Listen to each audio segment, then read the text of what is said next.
Welcome to Quiiiz, everyone, the wrestling quiz. Dude, we have been testing your knowledge for free. Quiiiz Trivia is giving away a massive $5,000. Well, I got it wrong. I did Charlotte too. Right. Okay. He jumps in the first.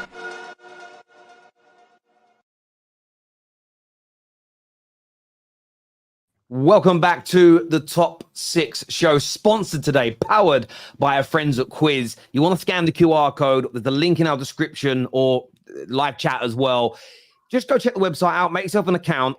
You get the chance later in the show to go head-to-head in a football knowledge quiz with every single member of this panel, one by one, by the way. They're going to be doing a quiz on their own club. They're going to be challenged. They're going to be pushed to the limits. And we're going to really see how good the ball knowledge is today. And you can see whether you can beat them and you can win some money along the way. So make sure you've got that ready for later in the show. We've got a brilliant panel for you tonight. We've got Giuseppe. We've got Paddy. We've got Winter Surfer and Ches here repping Chelsea. We've got Man. I nearly called him Paddy as well. His name isn't Paddy. His name is Henry. I almost forgot. I've known you a long time, Henry, and I nearly forgot your name. And Man like Staffy is in the house. How are we all doing? We good? We well? Very good. Very good. Good. Are you all excited or nervous about your quiz challenge later? Curious. Very excited. I'm rubbish at all them quizzes, but I'm gonna have the best score. I'm gonna have the best score, I guarantee. I'm gonna have the anything that has to do with numbers, I won't get it. Ask me anything about what year, I'll never get it. This is what's good. So it's about getting the questions right, and the quicker your answer, the more points you get. So it's about speed and accuracy. So if you're like Nicholas Jackson, you're in trouble. Do you know what I mean? So the accuracy isn't there. Do you know what I'm saying? So it's one of them ones. But loads to talk about today. The first story I wanted to start with actually it's come out from our partners at Give Me Sport this afternoon that there is a verbal agreement between Chelsea and Michael Olise on personal terms, Ches. How excited are you at the prospects of picking up Olise this summer as reports now start to appear that you've agreed the personal terms verbally with him? Yeah, man, I'm happy. Obviously, it's not over the line yet, but obviously he's going in that right direction. Personal terms are obviously the easiest part. Everyone knows this. Doesn't take that long to do them. Fairly kind of transferable in terms of communication. The only problem will be Man Utd will come back in for him. So I don't think it's going to be Chelsea just clean it out and just get him and sign him. I need to deal with the club. Last year we dealt with him. We saw what happened. So in that aspect, I'm a bit wary. But in terms of getting the player, people say we don't need another right winger. We've got Palmer and all this. They occupy different positions. And for me, he's a baller. He's very good on that left foot. He's great at dribbling, takes his man very well. And even when he was injured and came back, if you see the stats, Terry, and everyone else in the chat, he comes back and scores goals. He delivers. And if you want to use eye test or stats or a bit of both, he does both. So if Chelsea are signing the best young talent in the league, Dan that's experienced in the league, there's a player we've seen do it against my team, even who scored against us at home. So for me, it's a good signing. And it just means that they'll shift around the positions in the attacking third. But it's what it is. Like, I want the best players. So if he has to come in the league and Madueke has to drop out, I'm not going to complain. I'm not going to sit here and be like, no, I don't want him. Especially for 60 million, I don't think that's that bad. So I'm happy with that. I know Andrew's disappeared to give his opinion, but yeah, I'm happy with that. If it was to go through. Yeah, I hear you. And Staffy, look, man, Fabrizio said something quite interesting on the United stand today, which was sort of alluding to Chelsea are leading the way, but Man United are set to come in. Are you a bit worried that because we're focusing on getting a new manager right now, that's sort of stopping us from signing a player like Olise? Or are you quite relaxed about United's involvement and think they'll come in later? I'm relaxed on the fact that we won't get him because I'm just being honest. Listen, Olise's a wonderful player. Some people out here will tell you that he's better than Saka, but that's a different conversation for a different day. But as of now, listen, Olise's a good player. I would love him at United. I just don't think we'll get him. I think Chelsea, them being a little bit more settled going into the preseason, going into the summer, and obviously we know the Euros and all that stuff is coming as well. But just going into the summer, they look like they're already a few steps ahead of us in terms of knowing who their manager is, who the majority of their squad is, who's leaving, who's coming in, stuff like that. You know, their target's been set, whether we agree with them or not. I feel like it's always hard to sell a project without a manager. Let's be honest. You could be the best club in the world, but you still kind of want to know who the manager is. You know, you can look at the biggest clubs in the world. Madrid, as an example, attractive club, but what makes it more attractive is knowing who your manager is, Ancelotti. You know, and that's been a main factor in the last few years. We're nowhere near Madrid at this point, but I'm just trying to throw that point that you could be a very attractive club, but still need a good manager to sell your project. And we're not a good club right now, and we don't have a manager. Yesterday, all these rumors coming out, Tuchel and De Zerbi and all that. So it's kind of very hard to convince someone to come in at this part of his career, especially someone like Olise who wants to take that step and become that main star in the Premier League and become one of the best players in the Premier League and compete for titles and Champions Leagues and top fours and FA Cups and all that stuff when you don't know who the manager is. So I think he's going to go to Chelsea. I don't think he should go to Chelsea, but I think he will go to Chelsea. And unfortunately, I don't think we can do anything about it right now. You know, we've been slacking. Majorly. Definitely. Where I'm a little bit worried is the Crystal Palace element of it. So if Chelsea have to talk with them now because of the release clause, the way it's structured, if we hassle over that and then Man U get their manager within the next week, and now we're looking at a situation where you guys are looking for that key marquee signing to go along with your new manager, that's what I'm fearful.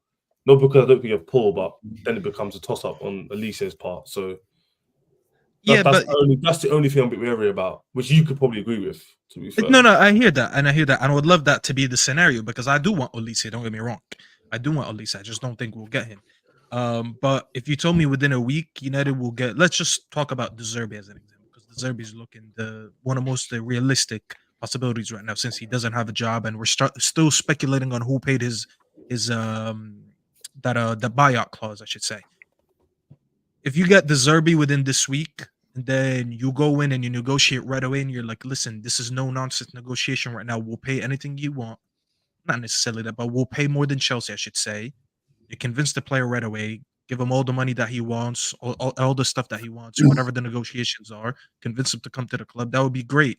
I just don't find it feasible and realistic to do all that in a short time, especially with Chelsea. Chelsea, I think, have been one of the most ruthless clubs in the past 10 to 20 years, I would say, in terms of negotiating. I've seen you guys land major signings, no matter how good or bad you are, hijacks. More recently, Caicedo last year. Sorry, Paddy, but we've seen that. No, it's actually very okay. It's actually very okay. Even Liverpool went in with the money. It was record signing Lavia money, was even worse. and they still Lavia didn't. was worse. Lavia as well. That was worse. I wouldn't put it past you guys to secure it before we get anything settled. I feel like if Bowley finds out, hey, they're getting De Zerbi this Friday, all right, I'll secure Olise by Thursday. No worries at all. You know, so I don't trust any negotiations with any player that Chelsea are in for. I don't think Man United or Chelsea is the right move for Olise. And I think if they're the only two clubs in for him, he should stay at Palace because Glasner is cooking. They've just added Kamada today, who they worked with at Eintracht together. I think they're going to make a serious push for Europe, given how they finished last season. And ultimately, Chelsea is a graveyard for people's careers, and it has, and especially of late. And United, especially so, with how turbulent things are there until they get it sorted out with the manager. I think Olise should stay. I think he can do way better. I think Arsenal could look at him. Man City could love him. I think Guardiola would be all over him. Liverpool, I would love him at Liverpool. So, yeah, I don't know. If I'm Olise, I just think he shouldn't rush it. He's a good footballer who's going to have a great season. If his choice is Man United or Chelsea, from a footballing and his career, I think that's a really bad take. I say it to your face. I don't think so. The reason why I say it's a really bad take is because you why would he go to Liverpool? Let me start with this point. You mentioned Liverpool somehow in there. Of course you did. You're a Liverpool fan. Salah, who one of the best wingers we've ever seen in the league, but he would go to your club over a team that hasn't got a winger. That's the first point. That don't even. Liverpool's a bigger and better club. Well, not bigger than United, but they're. And then you mentioned also that Crystal Palace are going to push for Europe because they showed a good upturn. So did Chelsea. Why can't we push for top four? Why can't we push for trophies? Because you're starting a new project again with a new manager, and there's you missed the point. There's nothing to suggest Maresca is going to be good. You mentioned about Crystal Palace changing their form around when they got a new manager, right? Yes or no? You did. So yeah, Chelsea. Let me have my point. So Chelsea, when they were 12, were crap, mid-table. Last season, very average, sick, 2 finals. Why can't I sit here and say to you, at least say this player X, Y, Z brings me over that line, gives me a trophy in top 4 next season? Yeah, it's a valid point, but it's just not comparable because Enzo was brand new. He's only had 1 year in the championship. Glasner's only had 6 months. Yeah, but Glasner has a track record at his previous clubs. He won the Europa League with Frankfurt. Like, you know, he's done a really good job everywhere he's been. And the way he's come into Palace, it shows. If I was putting money on the line, I would say I would actually back Palace to probably finish ahead of Chelsea. I think there's a mad revisionism about Chelsea because they finished strong, but did they? Like when there was nothing to play for a lot of teams, they kind of were able to get a few results. Ultimately, it doesn't really matter. These are in the Conference League. I don't know, man. Just Chelsea are a very turbulent football club. I don't think he's going to leave. I'd stay if I was him. I don't think they're going to sell Eze and Olise in the same window. Yeah. Gahey's being linked to move away. He's only got 2 years on his contract. Mitchell's being linked to move away. They've got no choice. It's release clauses. They've got no choice. They've got no choice whether they're going to sell them. Yeah, I know, but like if they have no choice. No, to be honest, I don't even think he wants to stay 1 more year in Palace. Why would he stay 1 more year in Palace? Yeah, why would he want when he's getting all these things trying to get him? Yeah, but because he hopefully he has the nous to be like, you know what, I could move to a massive club now, but it could also ruin my career. You've seen it at United multiple times and Chelsea especially. Look at Lavia. Look at Lavia last season. I don't like what Paddy's saying, but there is logic in it. And I know, Ches, you love defending your club. Andrew, same as I love defending Man United. But if you were Olise's agent, if you were his brother, maybe in my case his father, because I'm a bit older, it should be a conversation. It should be a conversation about joining Chelsea and Man United right now. Is it actually is it a place where you're going to go and thrive based on the problems both clubs have had in Man United? It's been longer than Chelsea's situation. I do think it's a fair challenge. I mean, you would expect a good advisor to at least have that conversation with Olise, to put it out there and say, look, 1 more year here. You're only 22. Yeah, I understand that. But I think this goes into Paddy's point. And by the way, I want him to leave. I want him to join Man United. But if we take Chelsea as an example, most people predicted you to push on last season and go to another level. You spent the majority of the season mid-table, a good push towards the end. Yes, you reached, I think you said 2 finals, but you reached 1 final and a semi-final, unless I'm missing something here. And it was a good end. There's no doubt about it. But if you're the advisor of Olise, it's like, yes, last year they thought they were going to go to another level. Could the same thing happen again this year? Could there be problems? I think it's fair. Look, I think he'll leave personally. My gut tells me he's going to Chelsea, but I don't think it's an outrageous thing that Paddy has said, because he should be considering that. Man United and Chelsea are not a sure bet.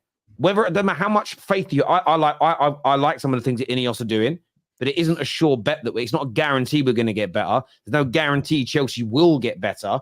But you mentioned Liverpool. If he stays another year at Palace and then joins Liverpool and Salah leaves, you would probably say over the next 2 years who's going to be better. If you were to be honest, that's a different debate. You're Liverpool, you would probably say Liverpool, right? Yeah, that's a different debate, because I could argue that Liverpool could stagnate or go down in the league. But it isn't a different.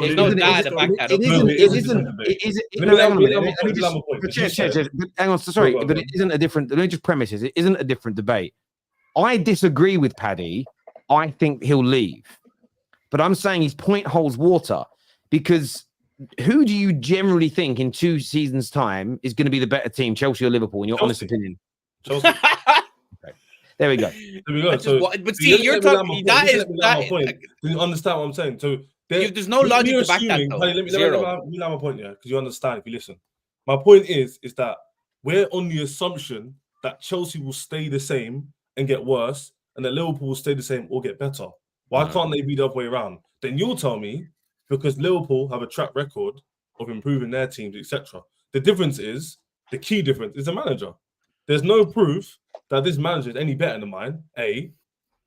He's playing Netherlands, my team championship. By the by.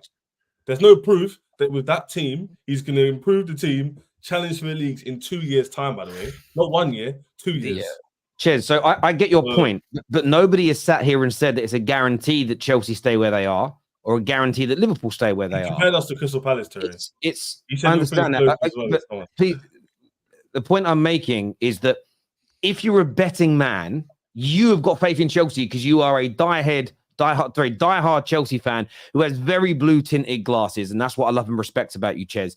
But as a betting person, with Michael Edwards running Liverpool, with what Chelsea have been through in the last few years, having not challenged for a league title in 7 years, you can't. There is no logic to suggest that the odds on Chelsea being better than Liverpool in a year's time are higher than the other way around. 2 years. To debunk what I mean is it's next. I'm talking about Paddy's point, which is next summer he could get a move to a club that's in a better position. So it's a year's time, but then by the end of that second year, you think Chelsea will be better. So I get your point. Chelsea could be better than them, but it's it's not impossible. But this is the difference. I don't want to get into polarized conversations. It isn't about impossible or guaranteed to happen, because that's crazy conversations. It's the likelihood. And I listen, I'm putting my own club in the category. Paddy said he could opt to stay, but I don't think he will. I think he'll join Chelsea personally. Just quickly on what Ches was saying there about the Liverpool versus Chelsea thing. I know it's not necessarily the conversation, but using the manager as the difference. The reason why Liverpool are in better stead and will be is purely because of the system. The entire system. We have Michael Edwards back. Julián Ward is back. We have a new CEO. You know, versus Chelsea, who have the clown show of Todd Bowley and Clearwater, whatever the fucking called. You know what I mean? Absolute handing out 8-year contracts to beat the band. There is no strategy at Chelsea. It's pure just like, here's money, bang, 8-year, bang. There's no system that is set up to fail and will fail. It'll all come crumbling down, even though there's not much to crumble down because it already is a shit show. But you know, comparing the systems, there's no like Liverpool might very well, like Ten Hag or Slot might be terrible. Let's be real, he could be, but you know, the system, the club, the setup is set up to succeed more so than Chelsea. Well, I don't know why Liverpool is even in this convo because you have Mo Salah. So I feel like Salah's on a rapid decline, and personally, Salah won't be at Liverpool in a year. Yeah, but listen, in a year, then we can have this conversation. But that's what Paddy said, though. Sorry to cut in, Stabby, just so you don't go down. Paddy said, if I was Olise, I'd wait a year, and then maybe an Arsenal or a Liverpool comes in. So that's the or a City. But here's the thing: we've learned that in football, there's no guarantees. Because in a year from now, there could be another shiny toe that plays on the right wing, and Paddy's like, I want to sign him. And even Michael Edwards, whoever this player is, just say hypothetically, someone in the Premier League or in the French League or La Liga just pops up, very good right winger, and he's very similar to what to Mo Salah is, because Mo Salah is not similar to Olise. We can all agree on that. They're both right wingers, but they play different games. Yeah, they're different. There could be a similar profile to Salah out there that pops up this year, and you know what? And Edwards goes like, you know what? Let's go sign this player, especially from the Dutch league, because Slot can look at the Dutch league like, you know what? Go get me this right winger. So at least to risk it and to wait a whole year to get the Liverpool. No disrespect though. What makes me think his dream is even to play for Liverpool? And by the way, I'm not saying that means his dream is to play for Chelsea or United, but it might not even be worth it for him to wait a whole year to wait on a club that we don't even know if he wants to go to. What Liverpool got to offer, man? No, but my mate, well, you're right. You're right. What does the club really do? Like, what does the club really do other than like become second, do a 2.0 of Arsenal? What do you really do? We just won everything in the last 5 years. I'm saying, what do you really do? We're a historic club. 2 years. You didn't. When you were saying, you didn't believe what you were saying. Ches, sorry. Did you just say what can Liverpool offer? I said over Chelsea in 2 years. That's the conversation, right? Well, they got Michael Edwards running their football club. You're going, so let me ask you this. Okay, let me ask you this question then. Okay, let me ask you this question. Where do you honestly think Chelsea will be at the beginning of next season? Next season, I think we'll be definitely within top 4. I think we'll look to push on to challenge for the league. Doesn't mean we're going to win it. Doesn't mean we're going to be able to win it. But I think we could push ourselves to be in that conversation. So Arsenal's trajectory 2 years ago was where it was, and now 2 years later, all right, now. Okay. So I want a similar kind of thing, but to win something along the way. You're talking about Arne Slot coming into Liverpool and nothing being a sure thing. What does Enzo Maresca? What has he done? The same conversation. He won the championship with a Premier League team. I could have managed Leicester and we would have won the league. I'm telling you now. Like, it's not and he was also 16 points clear and nearly bottled it. Yeah. Do you know what I mean? Like, it's in. Of course, it would be. I'd buy everyone McDonald's. I'd keep them incentivized. But no, I just think Chelsea fans have this arrogance. Like, you were fighting relegation for parts of this season. You are in complete disarray. I'm a Liverpool fan. Arrogance. That's awful. Well, who do you support? Chelsea as well. Yeah, our Liverpool fans aren't arrogant. It's funny saying a Liverpool fan accusing other fans of being arrogant. Jesus. Yeah, but we have fair enough. Our most arrogant fan base going. No, they're not. No, no Arsenal, way. Arsenal are. Yeah, Arsenal. Arsenal are the most arrogant. Yeah, we can all agree. We can all agree. Arsenal are the worst. Relax. Let me just ask you a question, Andrew. You're a Chelsea fan. Do you agree with what Ches is saying, that Chelsea will be a better prospect and a better team than Liverpool over the next 2 years?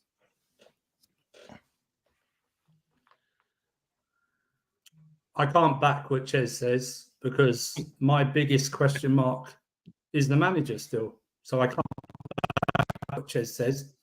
It's exciting to be linked to players, but my biggest question mark will always be the manager. You can't tell me, people tell me, go look what Maresca did at Leicester. That doesn't apply to Chelsea. It doesn't matter what he did at Leicester because he's playing with better players and he's in a bigger league and he's under more pressure. So don't tell me what he did at Leicester because that's the most physically demanding league you play in Europe. You play 46 games, and you play midweek constantly. So I think I'm optimistic, but I'm also, Staffy knows this, I'm very realistic when it comes to Chelsea. I don't overhype the players and I don't overhype the manager. It's a wait and see for me. Ask me again after the transfer window and ask me again after about 10 league games where we are. Then I'll tell you. So. I hear you. This is why I'm shocked. This is why I'm shocked that. Sorry, Terry, but this is why I'm shocked that Shez even said. He basically is guaranteeing top 4 next year for Chelsea when we're still in June. I expect it. Like, how could you say something like that in June? You don't know what's gonna happen. The difference, you absolutely have no idea how we're gonna look like in August. I hear what you man are saying. Everyone's going, "Oh, how can you predict these things?" Yeah, football is very cyclical. It changes very quickly. So you guys are right in saying, "How can you believe that?" You might be vindicated. Chelsea might end at mid-table, sit next year, and I'm going, crap. This is as bad as maybe it could be. It's not about it being. It's not about it being cyclical. What I'm saying is, you could be right, you could be wrong. But you haven't seen a ball be kicked by your new manager and team yet. So how do you have any idea how good it's going to be? The way you ask me questions, I want to answer. My expectation and why I project might not be what actually happens. Well, that's just what I kind of expect. So the club is also expecting the same thing. This isn't just what I believe; it's what the club believes. So if I'm saying I believe they're going to turn it around, which you've heard me say, then I have to believe what they're saying to me. Now, if they're wrong, I'll call them up for being wrong, and I'll lower my standards according to what I see on the pitch.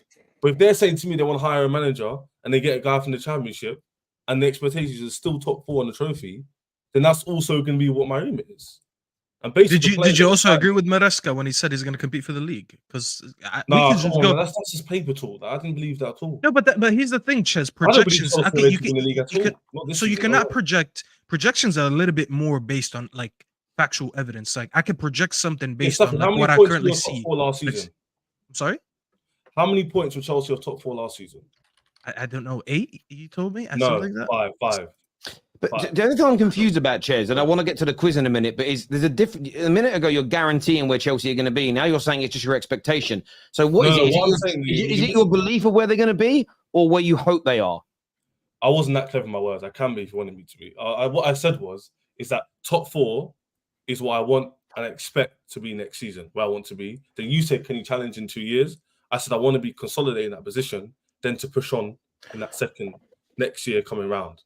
Okay, so that's based on what I believe the squad can be and where I sit at right now. People go to me, your squad's not top 4, it's mid-table, but like Staffy just said, the maths, so we're 5 points behind 4th, and we were mid-table for factually 19 games of the season. Now, I don't believe my team's a mid-table team. So if I don't believe that and we can get 5 points off 4th in the second half of the season, I'm just basing off that, while in the next season, I think the trajectory will go upwards rather than stagnate. That's it. Okay. I'm going to do a few super chats before we put the quiz up on the board. This is a Ches is smoking pure hopium, and Chelsea fans like to call Arsenal fans deluded. Is what Wayne says here. Jish says Olise will never go to Chelsea if Arsenal or Chelsea United come in. Chelsea is club which will only go downwards now that the Russian blood money has gone. I don't think. Listen, it's just hard one to tell on that. This is from Andre. Says never seen Michael Edwards succeed with any other manager other than Klopp. I don't know what other manager. I don't know how to answer that because I've not seen him have any other managers at Liverpool. But we'll see this time round. It'll be the next first time he's got a new manager. I suppose. Did he work with Monaco or something like that, or was it a different person? He was at Tottenham. No, Yeah, well, you can't blame him for not winning there. Like, you literally, Usain Bolt would have lost all the 100-meter finals if he had a Spurs shirt on. Do you know what I mean? That's how it would have gone. But viewers, we are going to play our first quiz soon. We're going to keep talking about this Chelsea news for the time being. I need to change a few backgrounds. There you can see the list of quizzes that are up. I'm going to change the background ever so slightly, so that looks a bit neater. There we go. And we're doing the Chelsea quiz to begin with. So we need like 12 of you, another 11 of you to go and join this. And as soon as you join, the quiz is going to start. The person that's answering this first is going to be Ches. Ches is going to be taking part in this. There's 2 people have joined it now. So go and get yourselves up and into the quiz now. So we're ready to go. But we haven't spoke to Giuseppe yet. I want to ask you, how good a player do you think Olise is, and how do you think he would light up a team like Chelsea? Yeah, I think for me, Olise is a top player. I think he'd suit any team. I think it'd really suit Arsenal personally, but would he want to come up and pretty much be a backup for Saka? Because he would be at first. Maybe he could push and in another position or something like that. But for what he would know, he's coming in to be a backup. But if I'm being honest, I think Olise, if I'm Olise, out of the 2, I pick Man United over Chelsea. I generally do, because I think Man United are the one that probably offers him a better route to success. Because I do think this new, the new Man United that's coming together will actually push on and do very well. Whereas Chelsea, surely these players look at the amount of players that they just bring in and chuck out and bring in and chuck out. Like Madueke finished the season so well, and now all of a sudden they want Olise, so they're going to kick out Madueke. And it's like, I thought it was they're talking about finishing almost in the top 4. I think that one of the biggest reasons, one of the bigger players that stepped up for them in that last part of the season was Madueke. So I think Olise will light up whatever team he joins. I think he is that sort of player. I think Chelsea should worry about his injuries as well, the way they've got they moan about injuries all the time, because he does seem to get these injuries, but when he's there, he performs. Doesn't get injured. So that's why overblown his injury record. It's a myth, bro. He's had one injury that he basically re-triggered last season. It's the same injury. Yeah, he's one of those weird players who, even Eze, a lot of people talk about both their injuries. You actually look at their official injury record. I thought they were bad, and then I went and checked it out, and I was like, oh, it's like 3 injuries. So, yeah, interesting. I agree with you. I think he's quality. I don't worry about if I was a Chelsea fan, I wouldn't care about the Madueke situation. I'm not someone that believes in that pathway stuff. In the sense of, if Man United this summer go and get João Neves and Paulinho, who's obviously getting by it, I'm throwing names in here. We go and sign 2 really good midfielders. I am not concerned about Kobbie Mainoo's future, because if he's good enough, he's going to play. If he isn't, then he was never good enough, and he goes on elsewhere. And as long as my team gets better, but yeah, I worry about how good Olise could be at Chelsea, because I do believe Olise is an exponentially better football player than Madueke. Madueke's got good skill, and he might become a more clinical football player. But I just look at Olise, and I think he's someone in the right team and system will just create and score more goals. In terms of comparing their dribbling ability and their skill on the ball, it's fairly similar. But when it comes to that end product, which I always think is the most important element for a footballer, I think Olise is just so much better than he is. Another player, Giuseppe, that Chelsea are also linked with is Julián Álvarez as well. There's talk about them putting in an offer for him. What do you make of that? Yeah, if he's more for them, I think. If they had to choose one of them and I was Chelsea, I'd be choosing Álvarez. They probably don't need to choose. Maybe they could get both. But yeah, I rate Álvarez highly, man. I don't know why Arsenal. I get why, because I don't think Man City will sell to us, because I think they'll look at Álvarez and say, well, next season, these guys might be going neck and neck with us again, and Álvarez could be the guy that puts them over the line. But I think Álvarez is so quality, and I think he's so versatile in the front three and in the team, and he can play behind the striker. If him and Nkunku could do something together as well, they could both play on the pitch together. I think he's great, man. Like that would worry me more. I generally believe that signing would worry me more than the Olise signing for Chelsea. Because I don't think this guy will hide away. Like, I don't think Olise will hide away, but there's a way I can see Olise not hitting the heights that maybe we expect if he goes to Chelsea. But I don't think that is the same for Álvarez. I think if he goes to Chelsea, he'll instantly become like probably Chelsea's best attacker. You know, he's valued at Instantly. like 90 million, by the way. Yeah, He's not leaving Álvarez. City. Let's just be honest. He's not leaving City. No chance. Wait, but He's worth it, I think. 90 million for Álvarez. He's Yeah. worth Has he got it, 30 GA in 60 games? I mean, in the market, that's probably what you're paying for. You forget he's pushing into this City team, and he's there, and he's always producing. And I don't know if I've frozen or not, but we hear you. We hear you. Oh yeah, but like for me, yeah. So for me, I think that he's top quality and he's worth 90 million. When you look at the other people and what people are saying Solanke's worth and Ivan Toney's and all that, you've got to be looking at this guy and saying 90 million is 100% worth it. Not at all. He's only 90 million because he plays for City. Let's just be honest. He's a good player, but he's not 90 million at all. I think he's underrated. I think you underrate him because he plays for City. No, I don't underrate him. I actually do rate him. I just don't rate him at 90 million. If you sign him for like a 60 to 70 million, I get that. But he's not 90 million at all. No chance. He's a good player, but he's never going to be the main guy in any team anyways. Like, I just don't think he has that quality. Why can't he, just out of interest, why can't he be the main guy? I just don't look at the quality that he possesses as a footballer, and I'm like, he's the best guy in your front. Do you not think, though, he's playing in a team of superstars of like Foden and De Bruyne and Haaland, and if he comes out of that, similar to a Palmer, can he not go to another team? And No, I agree. I actually do think he would. Just not at 90 million. 11 goals, 9 assists in 36 games, so like 20 GA. That's a very good return for a player that, let's be honest, most time comes off the bench.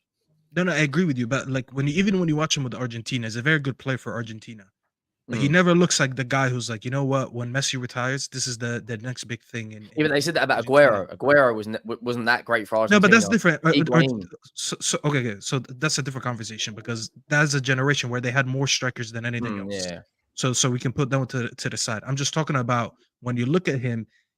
I understand he's a good player. I think he's a good player. I'm not saying he's a shit player. What I'm trying to tell people is he's only valued at 90 million because we look at City and we think City's just such a good team. Let's just go buy someone from City. Even if he's worth 90 million, he'll definitely be a hit. He will be a good player. I think if he goes to Chelsea, he does well. But I don't think he's worth 90 million. It's only that because of the club that he currently plays for.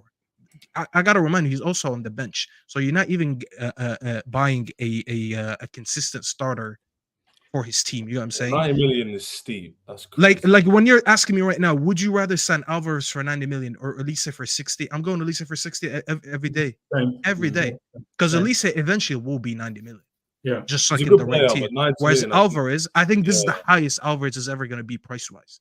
Like, I don't think he gets more expensive. It is, but at the same time, I just don't think 90 million pound is... I mean, to all of us on this panel, it's a lot of money.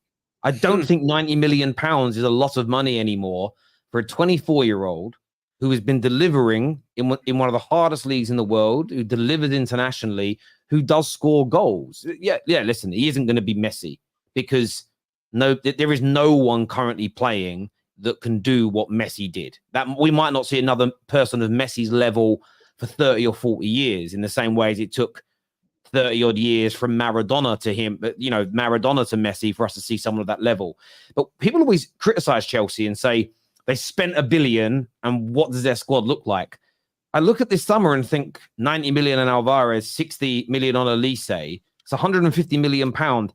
That's two of the best. That's maybe the best 150 million pounds that it would have spent in the last 3 years because those two players are, I know Prem proven isn't everything, but they are proven at this level, got good technical ability, score and create goals, a really good age. So they're under that 25 bracket, but they come with experience. I really feel like if Chelsea go and get like someone like Julián Álvarez and someone like Olise, they do both of those players, we are looking at a Chelsea team that's 100% pushing for the top 4 next year because they're just going to score, and score. They really are.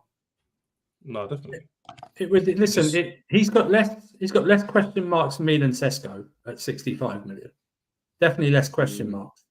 That's the thing. It's like I don't know. City, I think would be reluctant to sell him. This isn't like a Gabriel Jesus situation when they were okay to sell him. It's totally different.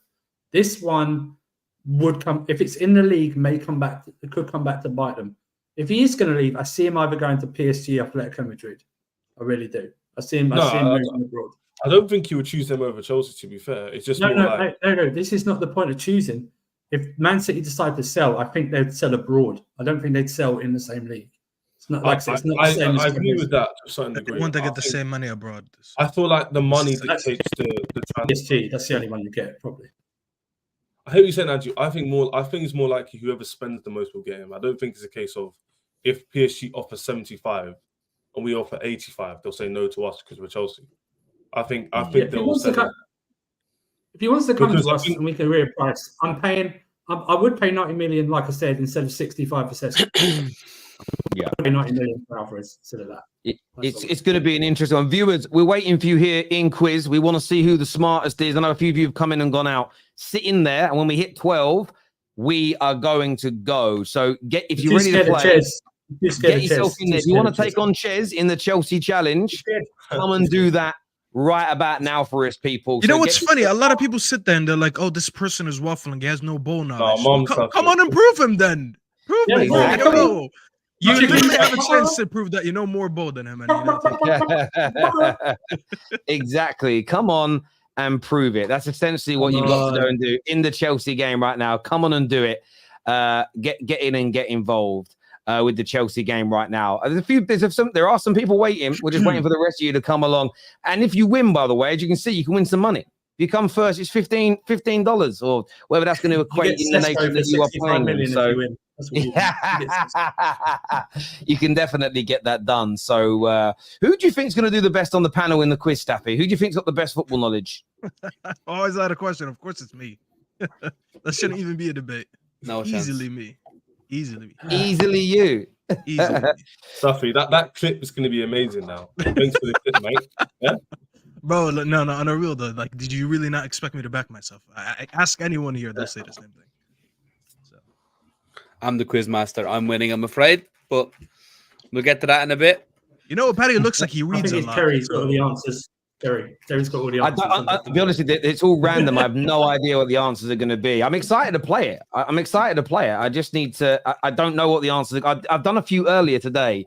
I did some test ones that were free to play. I've been practicing. And won them. Went into the one and I messed up.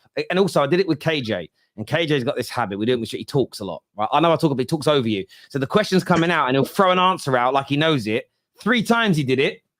3 times it was wrong. Do you know what I mean? He'd be like, "That's a door."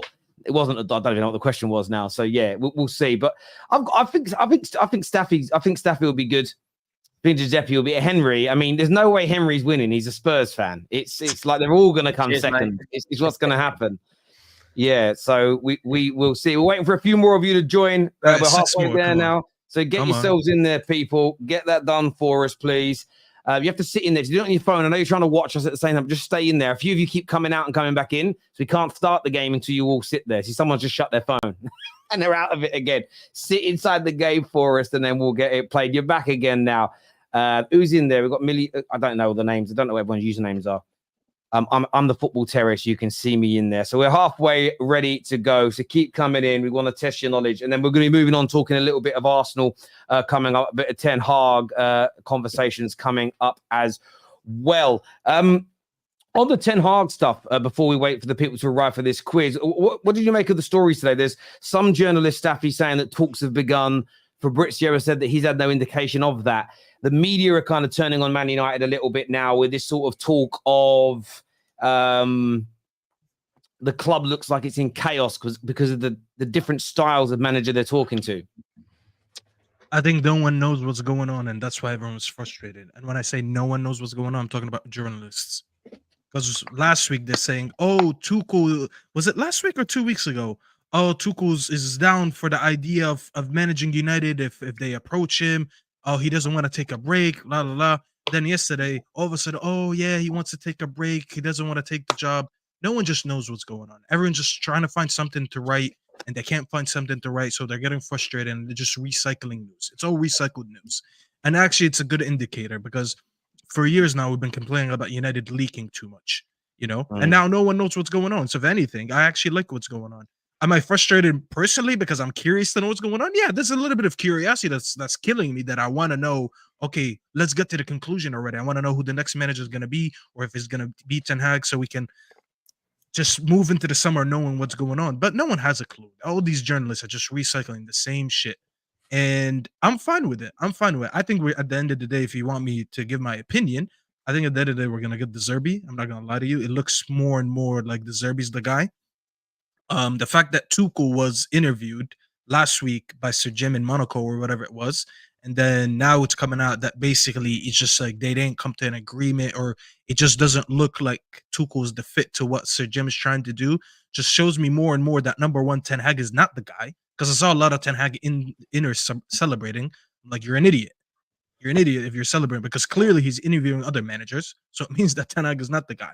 And I think it's going to be De Zerbi. They're talking about this style of football and this and that and project and young and upcoming manager and all that stuff. And it looks like it's going to be De Zerbi. I'm not going to lie to you. And let's not forget the biggest piece of the puzzle that's been out for weeks now, or over a month now, that someone paid his release clause. You know, I had people saying, oh, maybe it was City that paid it, so next year when Pep leaves, he could come in. I was like, but why would you pay his release clause a whole year before Pep even leaves? That even if Pep leaves, because it's not even confirmed. So I think it's going to be United. You know, it's just when you put the pieces together, it's very likely that De Zerbi is going to be the next manager for United. What do rivals make of the situation in terms of the journalists at The Athletic, Henry, that are sort of saying, well, they're talking to Tuchel, they might keep Ten Hag. A lot of talk around Southgate, and then now the De Zerbi talk. They're very, very different managers from each other. That means the club has no idea what it's doing, no plan, it's chaos. How do you personally see it? Yeah, looking from the outside in, I think it's clear they've come out and said they want a possession-based manager.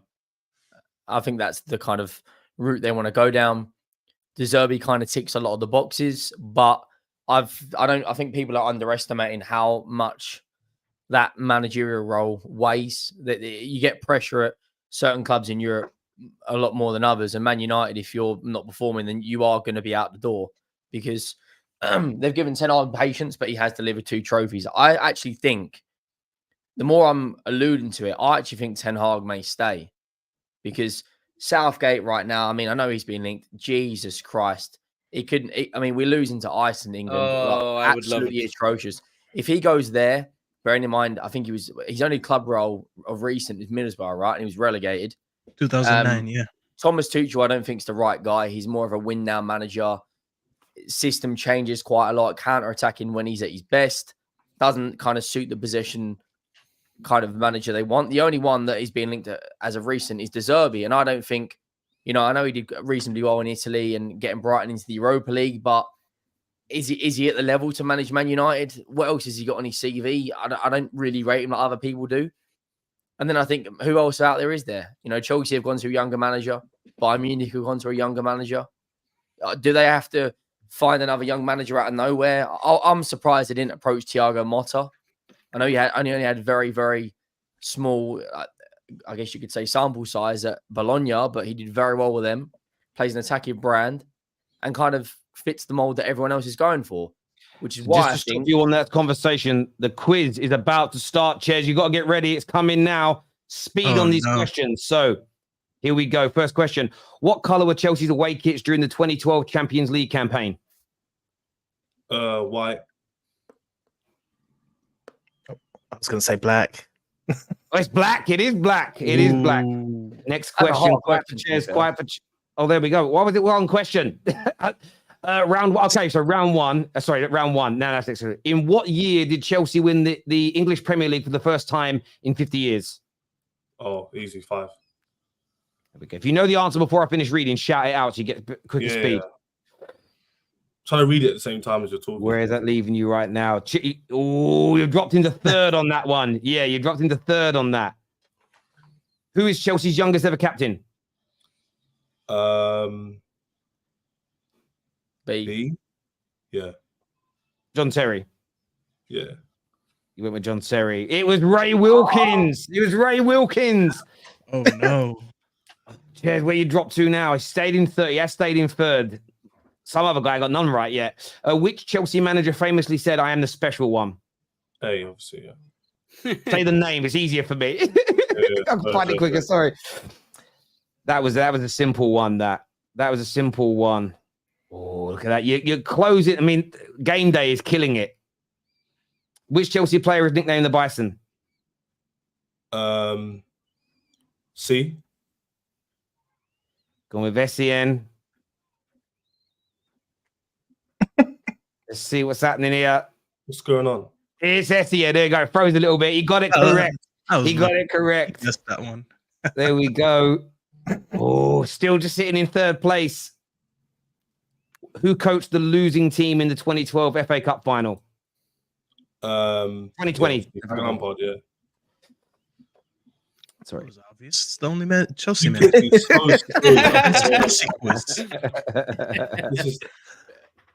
Oh, look at that. Oh, you're captain. You need a real fast answer here, Ches. Which team is Chelsea's traditional London rival? Hey. It's the only team from London. Yeah, no, that was an easy one. Where did he end up? Oh, he come third. Third place.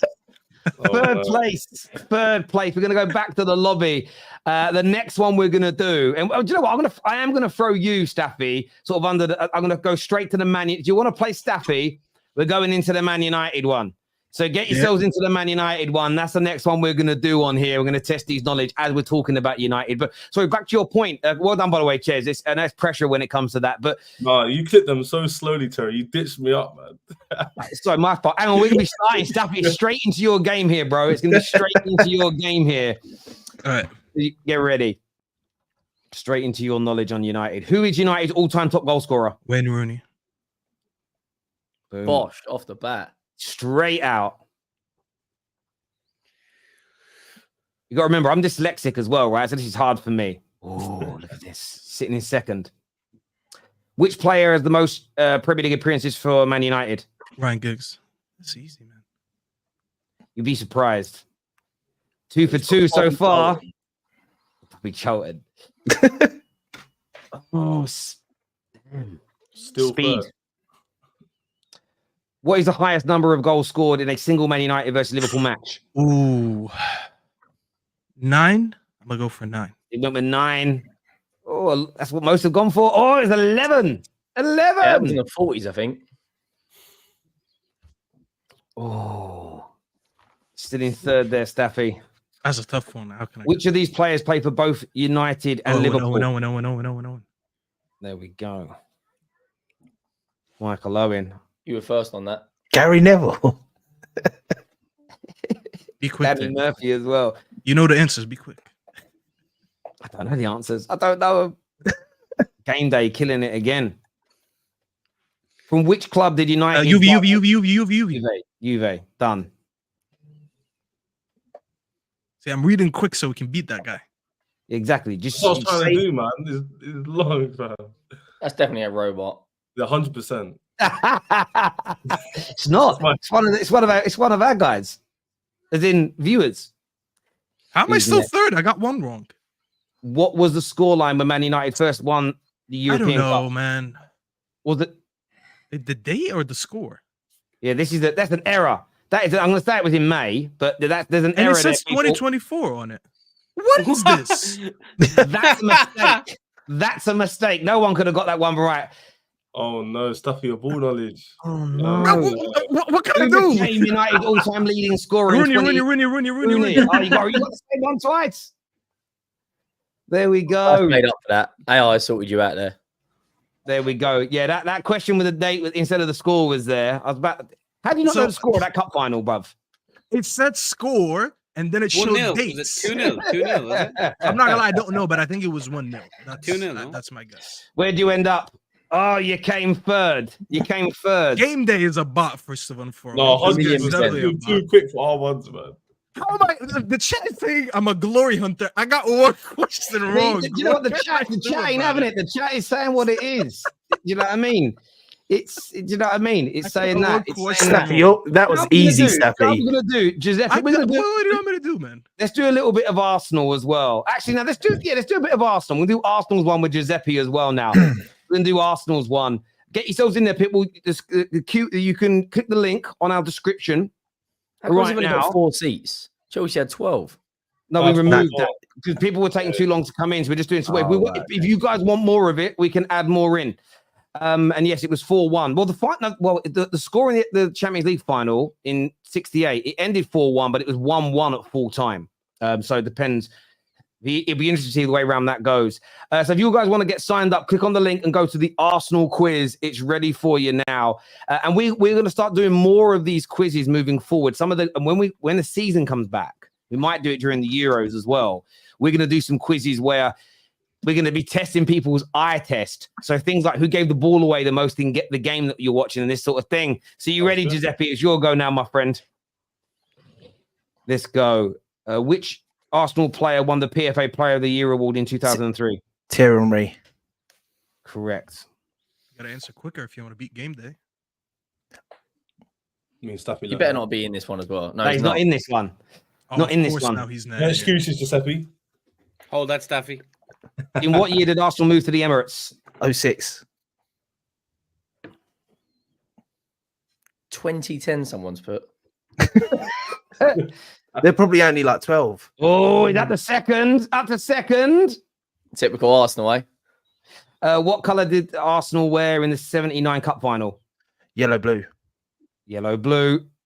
I don't think it's right. I don't know why I went that. You got it right. Whoa, You're the only one who got it right as well. You must go top. You must go top. He goes top. He goes top. All right. Who is known as Mr. Arsenal for his long service to the club? Ian Wright. Oh, Tony Adams. Tony Adams. I'll take it back. Oh, Tony Adams. No, it's Tony Adams. It is Tony Adams. Oh, you're so lucky. I nearly clicked on it. Can you imagine if Arsenal actually win? Right, let's go again here. Who holds the record for the most goals scored for Arsenal? Thierry Henry. Pretty quick. Who the hell put Dennis Bergkamp? Lee Gunner. Orignal. There we go. How did someone not know that? It's crazy. Well, we need to get more people doing this. We're going to extend it for the next games to say 6 people. It makes it more fun. Right. What was the original name of Arsenal FC when they were founded? Woolwich Arsenal. Yes. London Arsenal. Oh, no. What? Oh, wow. I swear. Who made this app, by the way? I don't know. Which club did Arsenal defeat in their largest Champions League Bank victory? of England records. The third one. C. Slava Prague. I think it's Stade of the Age, isn't it? Yeah, it's probably. You got it right. You got it right. You're the only one. You've won. You've definitely won. You're already top. You smashed it, bruv. I only got one wrong. Oi, oi. But by the way, we're using my account, so I that's mine. To be fair, it comes to me, I'll sort it out though. I'll transfer it to you. Look at that. Here we go. Quality. Of course, it's a brand new game. There'll be some ironing out points, but I think it's a little bit of fun. We're going to do some more a little bit later, people. So make sure you go and get your account set up so you can play. And maybe we'll extend it. We're going to do a one-on-one. You can see here later. This is to go up against me. This is going up against me on the TFT one-on-one later on the show. But you can still go and play some more of these games while we're talking as well. You don't need to not. You can go in there and play whenever you want to. These will stay on there, and it's new questions every time. We've still got Spurs. We've still got Liverpool. Should we do City? No City fans turned up today because they knew they were going to get general knowledge questions about their club, and the City fans didn't want to arrive. KJ said Hamza will be joining at 6:30. So. Oh yeah, I want to watch him do the quiz. Yeah, please, Hamza. Please, Hamza. Anyone come on and join in with us on that. But more of that a little bit later. No one's got 115 questions in it, Terry. I think it's got 115 questions in it. But yeah, sorry, we were talking about the Man United's managerial situation. What do you make of it, Ches? Because I know in the group chat, you and Don are always sort of taking a dig at me and KJ because we're excited about Ineos coming in. Or what do you make of what they're doing so far? Yeah, I'm not as negative as everyone else has been in terms of the manager situation. Because in the past, people will be upset there's so many leaks and all this stuff. And there's not many leaks. We don't really know what's going on, which is kind of a good thing. But at the same time, it's going to give Man United fans a lot of stress. And for me, I'm going to assume they're just waiting to sack him for whatever reason, maybe the financial situation, maybe wait till July. But you can't really do that because the transfer window opens next week. You've got the Euros starting this week. You should ideally have a manager in now. So when those come around, you're in a good position to start the summer and keep pre-season, get prepared for that. So for me, if this goes on for another like 5 more days to the weekend, I'll be quite concerned that your management can't make competent decisions quick enough because yes, they've been in charge since February, has it been, or March? But at the end of the day, they kind of do know what they're going to do. And after the final, people said they left it for a bit because of the celebrations or whatever, which I disagreed with. But now it's been, 2 weeks? And still no decision. So I'm not going to say Ineos are crap. They don't know what they're doing. They're lost. But at the same time, they need to make a decision. Not good for Ten Hag.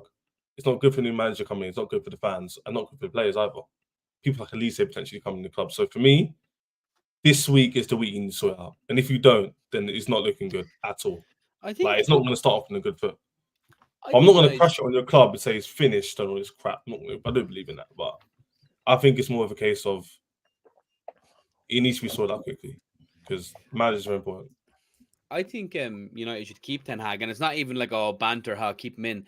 But at the end of the day, like with the current manager climate and who's available, you have a guy who's won 2 trophies in 2 years. You know what I mean? Then you have the likes of Arteta, who's won nothing in a couple of years, and everyone loves him and thinks he's the dog's bollocks. Yes, they finished 8th, but he's won 2 trophies, he has United winning things, and that's the currency of success.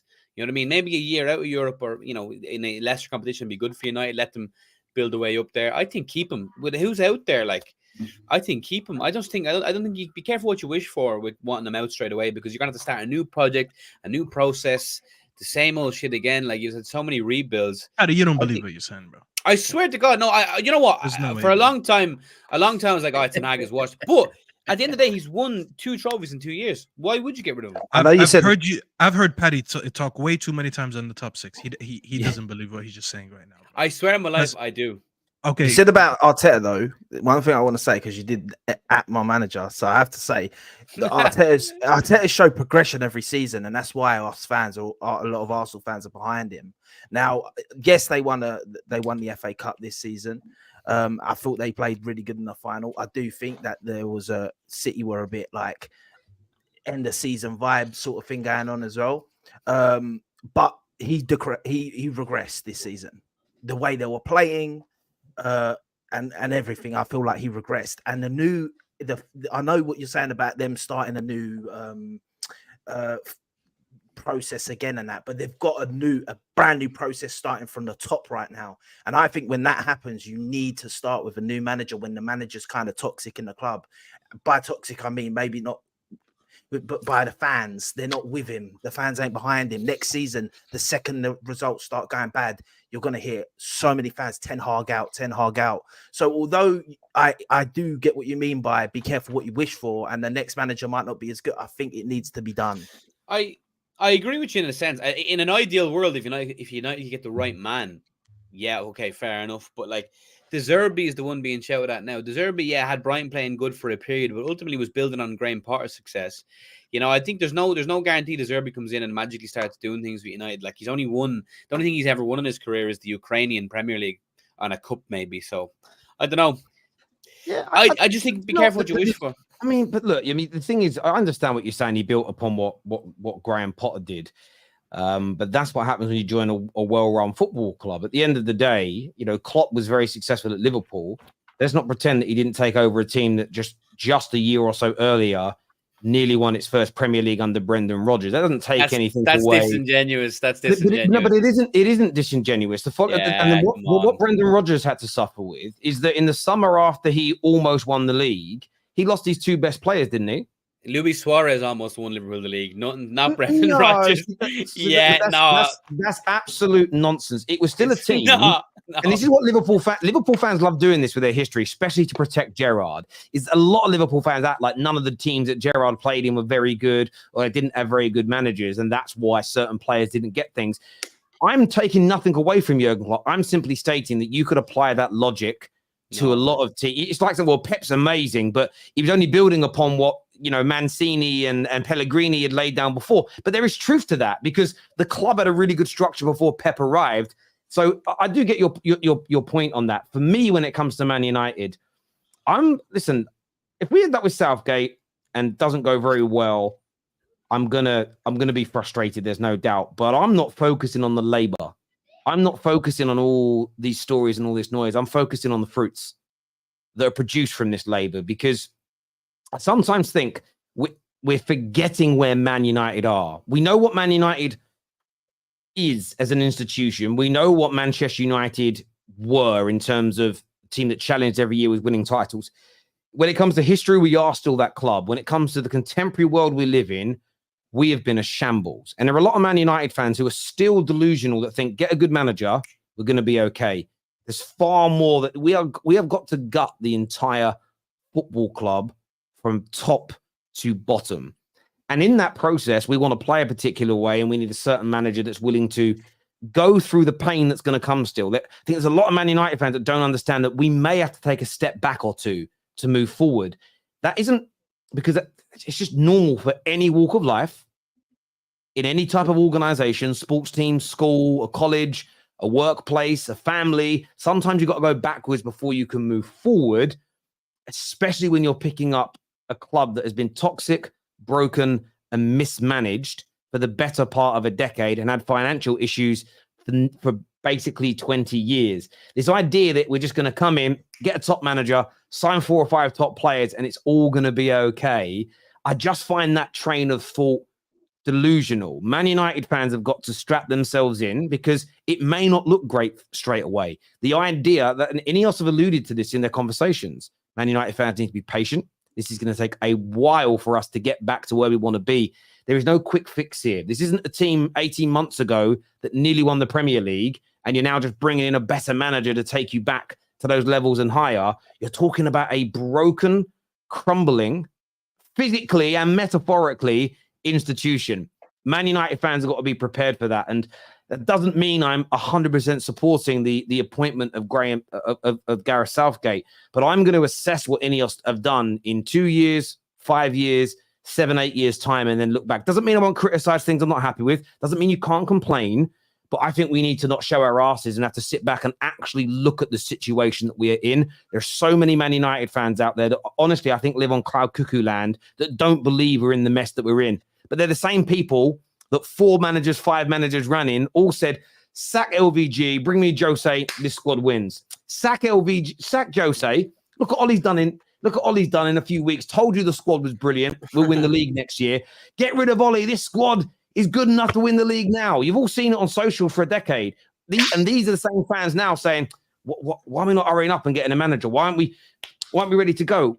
The fact we're behaving differently to how we've done in the last decade should make Man United fans smile. If it doesn't, it means you lack the comprehension of the problem. It really means you lack the comprehension of the problem. And it isn't, Ten Hag isn't the problem. You know, Rashford isn't the problem. Pogba wasn't the problem. Jose wasn't the problem. Anyone who believed in these things is just fundamentally wrong. And it's why they can't understand what's going on right now. And the club is doing it. The one thing we haven't done, and I hope Staffy agrees with me on this as a United fan, the lack of due diligence at our club in the last decade has been criminal. So the fact that we're sitting down and we're talking to different managers, and a lot of them, by the way, are offering themselves to us. The media aren't telling you that, but it's the truth. Their agents are saying, my guy wants to come and do an interview with you. It's not really what we're looking for. Please let him share his ideas. In doing that, you learn and you understand more about the industry, and it's important to have that. How do I know this? Because the banking industry works that way. The insurance industry I worked in works that way. The industry I'm in now, when you're talking to companies and partners and whatever else it may be, it works in that way. I've sometimes spoke to brands I've got no interest in working with because they don't really fit what we do, but I want to listen to what they're saying and what they're doing, about the kind of content they're making. Could that make me make my content better? Whatever. It's the way the world works. And the only people that don't get it, young people, I understand, because they haven't lived yet. They haven't had a life yet. They haven't had a real job yet. They're not going to get it. But it annoys me the way the media are twisting this into chaos when, in my opinion, it's the complete opposite of chaos. It's control. And that, for me, is why it fills me with confidence that we will make the right decision, medium to long term. That everyone is thinking about this in the short term and what the first game of the season is going to look like. Drop that. Forget about it. This is a genuine rebuild, not Liverpool's fake rebuild of Slot coming in. They should be challenging next year. This is a genuine rebuild. That's crazy. No, you're not in a rebuild, bruv. You guys have just got... You're a title challenging team with a new manager picked, by the way, by the guy you just praised, Edwards. You're not in no rebuild. Transition, maybe. Rebuild? My ass. No, but we should never... last summer, we should never... that was the rebuild. We rebuilt our entire midfield, by the way. We had no business being challenging for a title, We were ahead of the schedule to be challenging, and ultimately we ended with a trophy, unlike Arsenal. But listen. What you're saying, Terry, I hear what you're saying, but Ten Hag might not be the guy, but is the other guys mentioned better than him? If you sacked Ten Hag and brought in Southgate, that would be laughable. A man who has failed year on year with England. He's the squad the England have should be winning. So if you give him the tools for an even better squad, or you'd want them to challenge. Just Southgate would be an embarrassing decision. But why do you always only talk about Southgate? If they don't think Tuchel's good enough, I highly doubt that they think Southgate is good enough. Well, that's what I mean. But who is going to be good enough that's better than Ten Hag? So why can't you talk about it being a scenario where De Zerbi takes over? Because I think De Zerbi is a dangerous position because, as I said, he's only won in Ukraine. He failed with Brighton last year largely. Couldn't deal with the Europe demands. I don't know. I think it's a wishful thinking De Zerbi is going to be suddenly better than Ten Hag. It doesn't always have to be that Brighton were awful last somewhere season. else. But hang on a minute. But again, let me ask you this question about your man. How good Jurgen Klopp, in your opinion? I think he should go down as one of the best ever. Okay.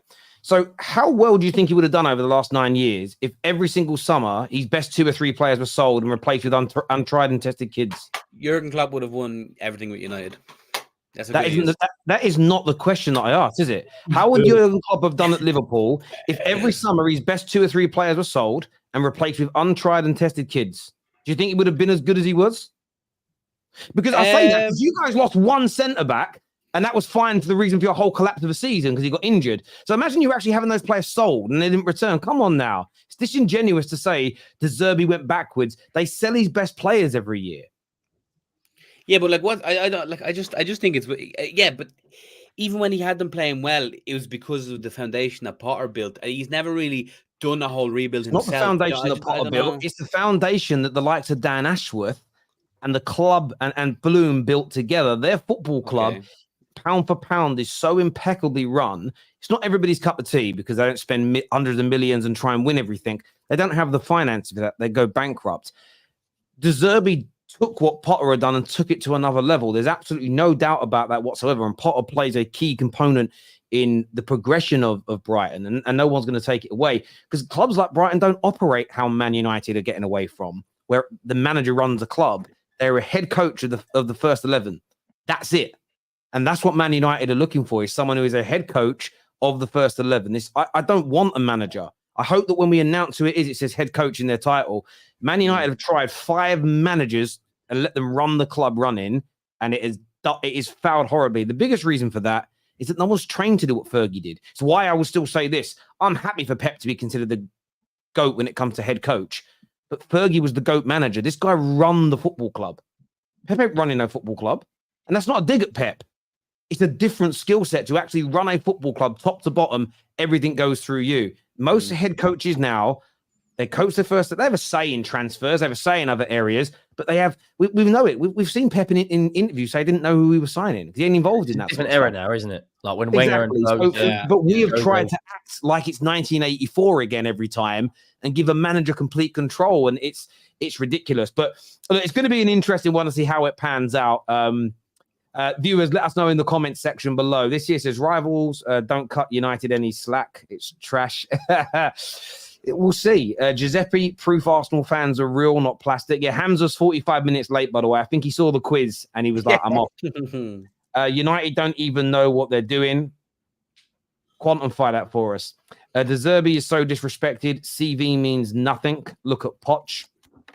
Yeah, but Poch did a similar CV job. Means nothing. What does he mean by that? That's crazy. CV means nothing. Why are you looking at Maresca? That doesn't even make sense. You shouldn't be looking at Maresca and my man from Liverpool then, should you? In a bad light. But, you know, But did that super chat speak about Madaska in a bad light? he said CV doesn't matter. These guys that Liverpool and Chelsea have hired don't have a massive CV. So that guy's opinion, in the future, he shouldn't be saying anything about our managers or people questioning. I don't know, but he hasn't said anything about your manager. I'm saying his point in general. People believe it. Yeah. He's supporting what Chelsea have done. He's on your side. Why are you attacking him? No. I thought he was saying like, oh yeah. No, yeah. I'm just Bro was on the defensive straight away. Oh, I had my pitchfork out. I was ready. It was like Assassin's Creed 2.0. Do you know what I mean? It was just Liverpool manager. It's mad. Crazy. Guys, I wanted to ask this here. Sorry, says this is from Harold. He says, "I'm Ten Hag out, but Man United look for a philosophy. Our Cruyff to build from the kids to old boys. That's why we look at 4 different types of managers. Ten Hag deserves his interview." And I'm sure he has been interviewed in one way, shape, or form over the last few months as well. So, and you've got to remember, whether people want Ten Hag here or not, if he was to return 1st of July, whenever, he would have a different job when he came back. He would no longer be the manager. He would be the head coach. He would have responsibilities pulled away from him.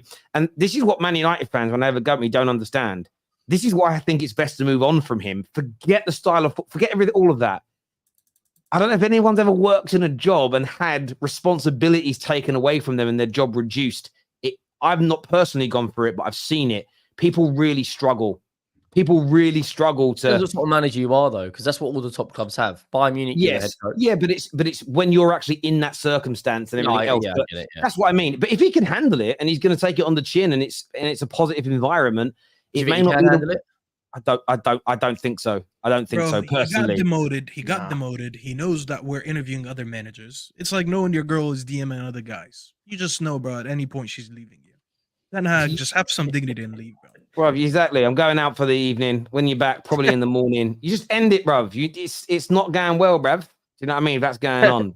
But like, that's the thing, though. But he's won 2 trophies in 2 years. Like, what do you expect? You know? Stop talking about the 2 trophies in 2 years because you won the Carabao Cup and you're not happy, bro. I think. Do you know what the problem is? That's because Klopp's leaving. That was the problem is now. There's this thing of football now where trophies are very important, and the main part of football is to win. I get that. But now, no. But there's now this view from a lot of fans that trophies just mean everything, and that can't paper over cracks. No, trophies do mean everything. No. But trophies, hold on. But trophies can also paper over cracks. Yeah, because I could tell you that if you could sacrifice 2 FA Cups to win the Prem in 2 seasons, you'd probably sacrifice it, bro. Yeah, because at the end of the day, you need both. You need to be picking up these trophies. Once again, Arteta should be picking up trophies. Yes. But progressing at the same, we're progressing at the same time. Giuseppe is right, and where I say Giuseppe is right is when Arsene Wenger won that FA Cup that essentially saved his job. The people now that I see as part of Standard FC that say trophy winning's the only thing that mattered, they were still Wenger out because their view was we're not challenging for that Premier League. And as a general rule, if you're good enough to win the Premier League and you're genuinely challenging, the likelihood is that you're going to win for the big teams.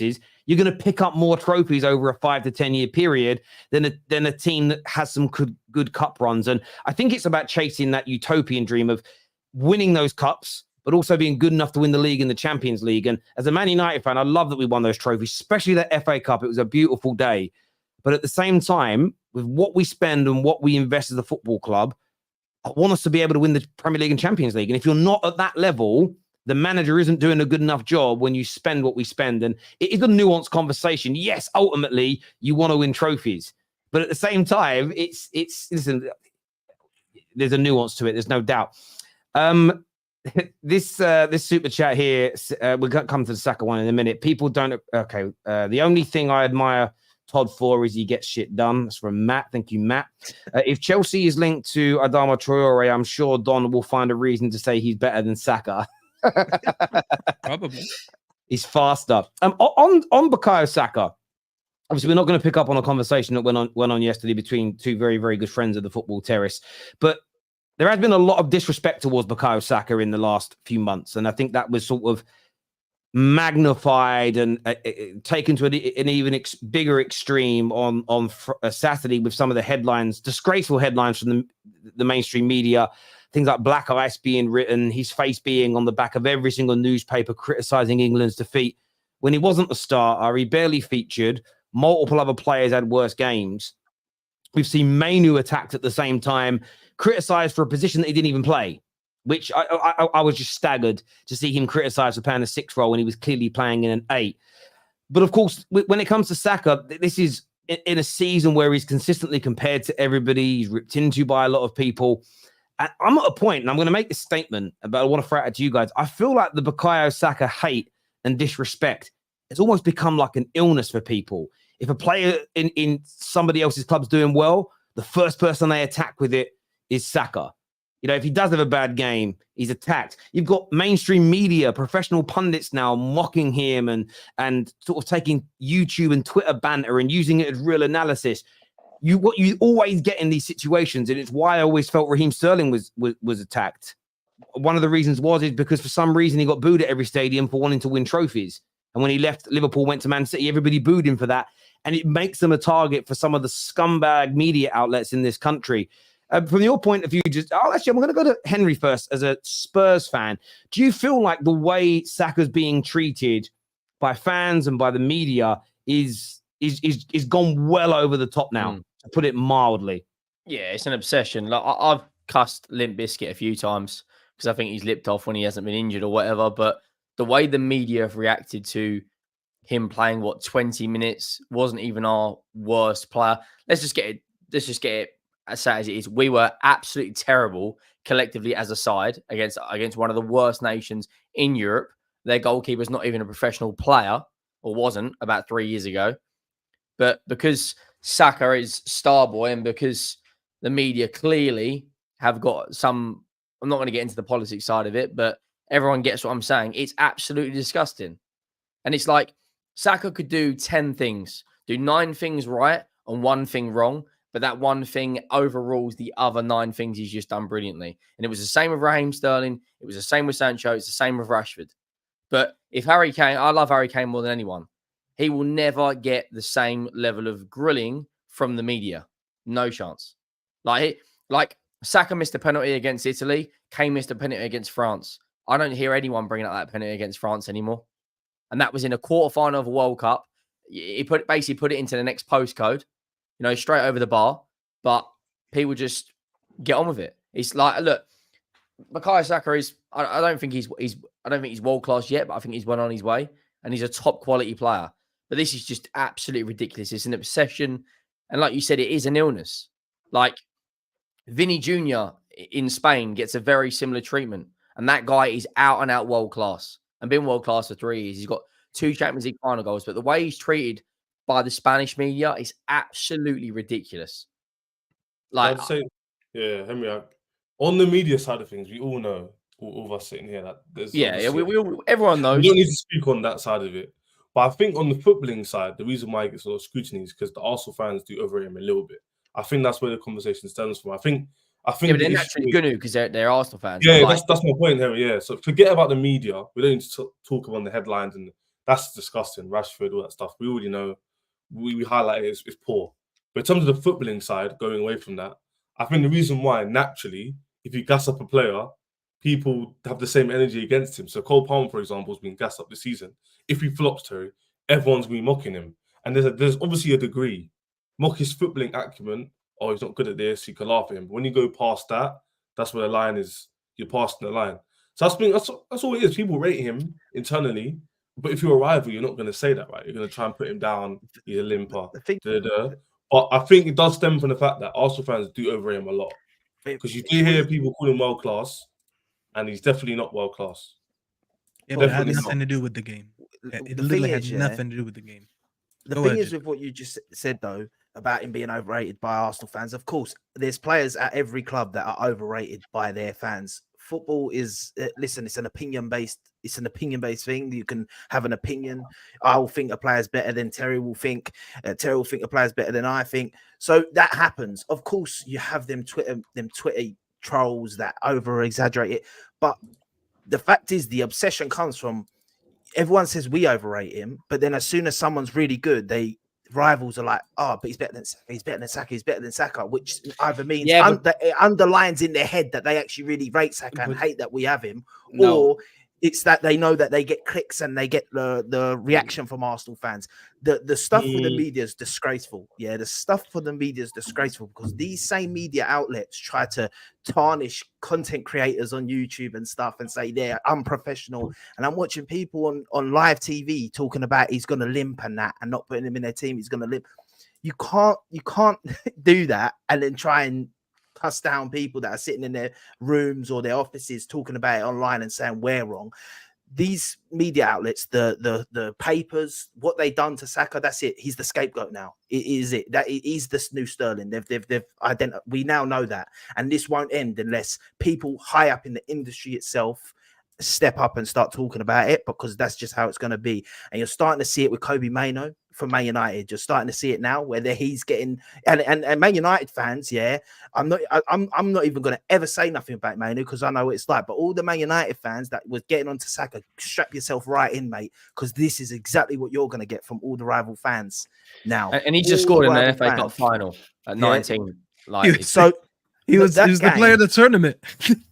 But that's what's so true. And this is the thing, right? Sometimes there's a reason to criticize people. So if in, I don't know, quarterfinals of the Euros, Saka's missed 2 open goals and then he stupidly stamps on someone's back, aggression, gets himself sent off, we go out, he should be criticized at that moment. If he's playing badly for Arsenal and he's seen out in nightclubs, you know, he's seen stumbling home at 4 o'clock in the morning when he's got training the next day, criticize him. Because listen, in normal life, if you're struggling at work and you're out getting drunk on a work night, you'll get criticized. If I did that as a youngster once, I was struggling at work and I remember coming home really late one night drunk, and my dad absolutely blasted me saying, how are you going to improve at work when you're going out and getting drunk midweek, right? There's accountability. But Saka hasn't done anything wrong. That's the element for me. And even what Ches is saying, Arsenal fans hype him up, cool. Why abuse Saka? This is where, for me, it goes too far. I was very critical earlier on this season, and Staffy will remember when everything went on with Jadon Sancho, because I didn't like how he behaved. By the way, I also criticized what Ten Hag did. But it didn't take me very long to turn around and go, but aside from that, the leaks that Man United were putting out about Jadon Sancho, he then becomes a target. And I stood up for him. And why would I not? Because for me, it's like, whoa, you don't need to be leaking this and he's bad at that and he didn't do this and you're making him, like, degrading him by letting the world know that he's eating lunch in his car and all this sort of stuff. I look at it and just go, it's repulsive. It doesn't matter what he has or hasn't done on the pitch or the argument he's had with Ten Hag. You're now degrading him. You're now treating him like a piece of shit, and he isn't one. And can I add on that point? Because people clearly didn't listen to what I said, man. They didn't listen to what I said. I never once said or justifying any sort of abhorrent attacks, racism, rudeness, personal life, what Terry was saying about his driving home, what car he drives, how his family looks like. I said, footballing, you can criticize him, but don't go past that line. No, so I understand. So I understand what you're saying, but there also becomes a point where it becomes a pile-on. So even if it's football related, it's a case of you see what Saka's gone through, and just if we just isolate it to this small period in the last couple of weeks, there's no need, even if he has a bad game, to go right. And I get the desire, is it? Because if a Liverpool player has a bad game for England, there's sometimes I'm going to go in now. It's a chance to go in on Gerrard. It's a chance to go in on Owen or whoever it is, and we've all done that. But with the way social media is and the fact we know it beams straight into the eyes of these players because they see it, I feel like you come to a point where you're like, I just don't see what is the mileage in going at this player when he's being targeted by the media, targeted by scumbags online. I feel like there's a time where you say, okay, enough, even if he's had a bad game or even if he's done something wrong, like, do the means justify the ends? And I just sometimes feel that we go too far. And when it's Saka, he hasn't done anything wrong. Since he's been an England and an Arsenal player, overall, he's been superb. Let me ask you something. Let me ask you something. Bar Harry Kane, who do you think is the highest goal scorer in this English team? It's Saka. There you go. He's technically, I want to say technical, sorry. Statistically, he's your second best player in this team. Rashford now is gone. He was the third highest. And funny enough, Maguire was fourth. Okay. So you actually lack a lot of goals in this team. You lack a lot of experience. In the past 2-3 years, Saka has been one of your best players. But you've lacked a manager for 8 years, so there's no point of mentioning that. But in terms of the players that exist, I'm not Saka's biggest fan because I do think Arsenal fans overrate him. But I also could sit here and say, okay, now he's getting slated for, as Terry said, they're just piling up. He is not that bad of a player to the point that he played 25 minutes and his team lost. I don't even think he was on the pitch when they conceded that goal. And then they're putting him on the front cover of everything. To me, that's insane.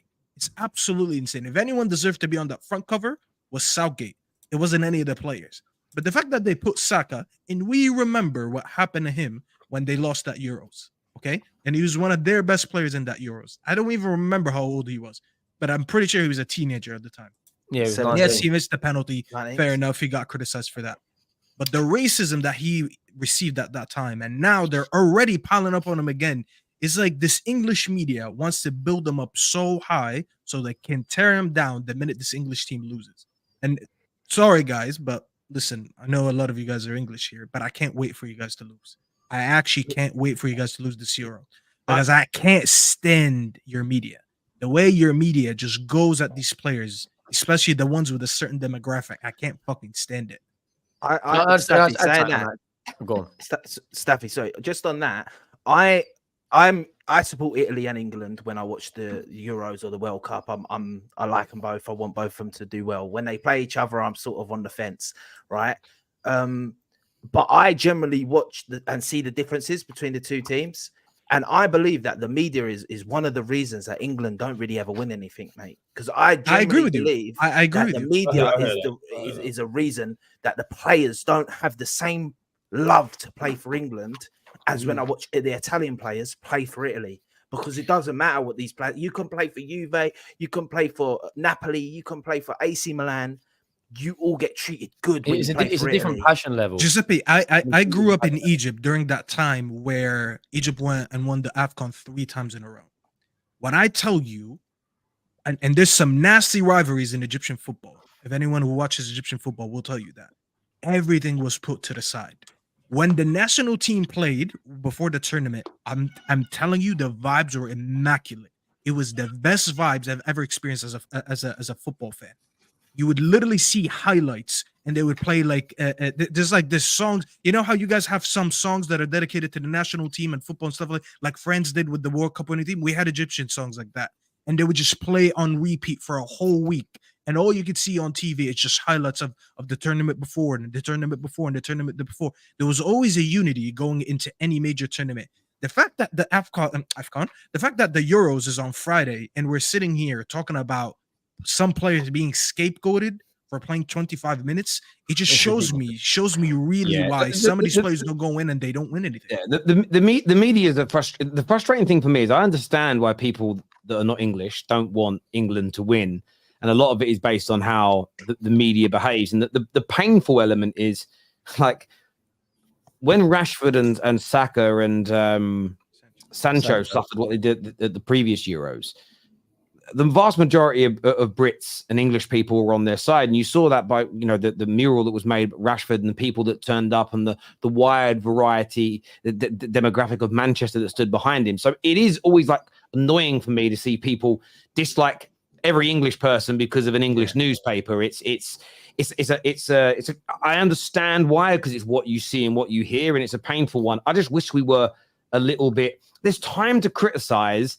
And there's time not to. If you guys watch the Beckham documentary, I remember being a kid and people like putting the paper under my nose when the hanging effigy outside a building. It was a few years later. It turned out the newspaper that took that picture supplied it to the pub to hang up.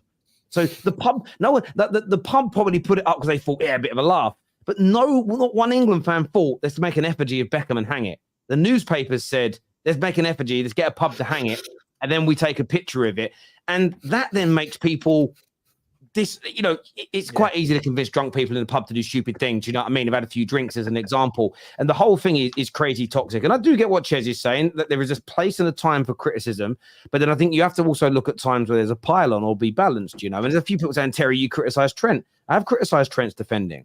But I've also spoken about as a playmaker, he's maybe the best right back I've ever seen. Whenever he plays well, I praise him. He's passing, I praise. Some of his goals I've praised. There's balance to that breakdown. Now, as Liverpool fans, you just you probably hang on to the criticism more than you do anything else. But I've never seen anything like I've seen with. Well, I have seen it before, but the level of criticism I see towards Saka is one of the worst I've ever seen in recent years. We've got someone who's joining us. Hamza is here. Welcome. Oh, how you guys doing? Thank you for having me on, man. I'm doing very well. How you guys doing? Yeah, very good indeed. If you guys want to take Hamza on in the Manchester City quiz, I need to see this, please. Scan the QR code on the screen now, or click the link below. And we're gonna get this one running as soon as possible. Actually, we're actually gonna put this up on the screen now. If you have a Barcelona one, put it on for Hamza. Yeah. So if you want to take on Hamza in the Man City challenge, get yourself into it now. We're ready to go on that one. But we're talking a little bit about Saka, Hamza, and the treatment that he's had recently. What's your take on it? Yeah, I think it's been poor. I feel sorry for him. Like, fair enough, we have this football tribalism, obviously, like, we're rivals, and obviously other rival fan base are looking for, he's the star boy for Arsenal. Everyone looks for each one star boy. Is like, so I think it's just so unfair. The boy didn't even play that long. And I think it's just unfair. He's a young kid, that to put him under pressure already. And the fact that they put him in the media, his picture was being utilized, and he's only played 15, 20 minutes. I found that was appalling. I think even me, a guy who I've got an agenda on Arsenal, like in terms of like Saka is a guy that I'm always watching on hate watch already. I've already started on it, but I'm thinking sometimes you have to do better than that. Like in terms of England, you're right. I think, Terry, you remember when England got knocked out with Argentina and how Beckham got treated. The first game I remember was West Ham. The guy had death threats and all that stuff. I'll never forget it. You're young kids, and it's appalling. Like it's bad, especially if you want your country to do well. I don't know why England always come for their players a lot. And it's come to a level where a lot of people who live in England now don't even want to support England anymore because the negative that's being pursued by their players and against Saka and all these other players. I think we should get back and just support England. And I think I really want England to win because I think a lot of Man City players are playing for England. Okay, fair enough, Jack Grealish didn't get chosen, but I want Foden to win the Ballon d'Or. So I want England to win the Euros. And it used to be a time that I used to not want England to win because they don't have City players. But listen, Saka is a top player. We have to get behind him. And the way they've treated him is appalling. And I'm quite pleased for everyone like to stand by Saka, this, even including us, like including rivals. Like sometimes you have to call it out because this time it's Arsenal player, Saka. Next time it's someone else's player. Sterling was treated the same way. Rashford was treated the same way. Sancho got treated the same way. It can't keep happening. Like it's not fair, and it's not fair completely for players. And I feel sorry for Saka. Like the amount of abuse that he takes is a lot. Like even that fact that someone made a mockery of his limping. Yeah, fair enough. We make a mockery of his limping, but it comes to a level where he's a human being, man.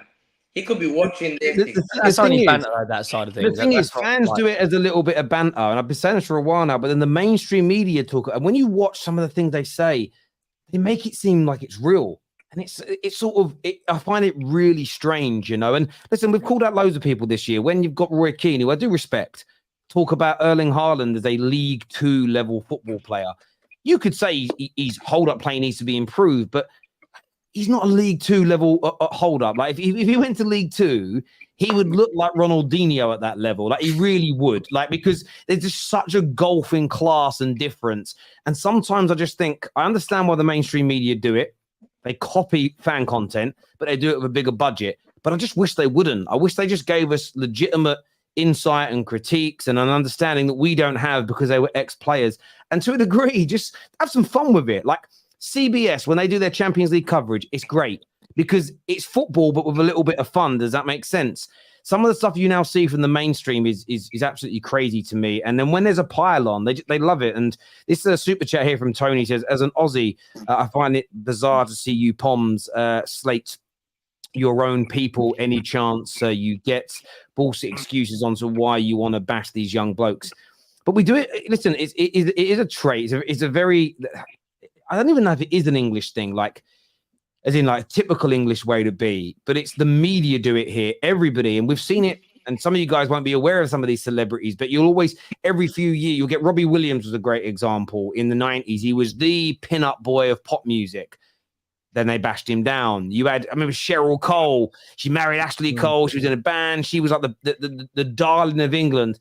Took her legs from underneath her. Princess Di went through the same thing. Obviously, Meghan Markle has gone through a very, very similar thing as well. And then when you start adding persons of color into this, we know that there are, you know, certain media outlets and people that then take an even bigger exception to it, and it goes to an even higher level than other people experience. And I think Saka's been, suffered at the hands of that. Raheem Sterling, 110% has been through that. And there comes a point where I feel like we need to be a bit more mindful of it, people. But yeah, I don't like seeing what Saka's going through, especially on the eve of a tournament. We should be encouraging the players as best we can. And that's the worst bit, because then there is critique to have. Because I critiqued them in my match reactions. It was poor, and I critiqued the players.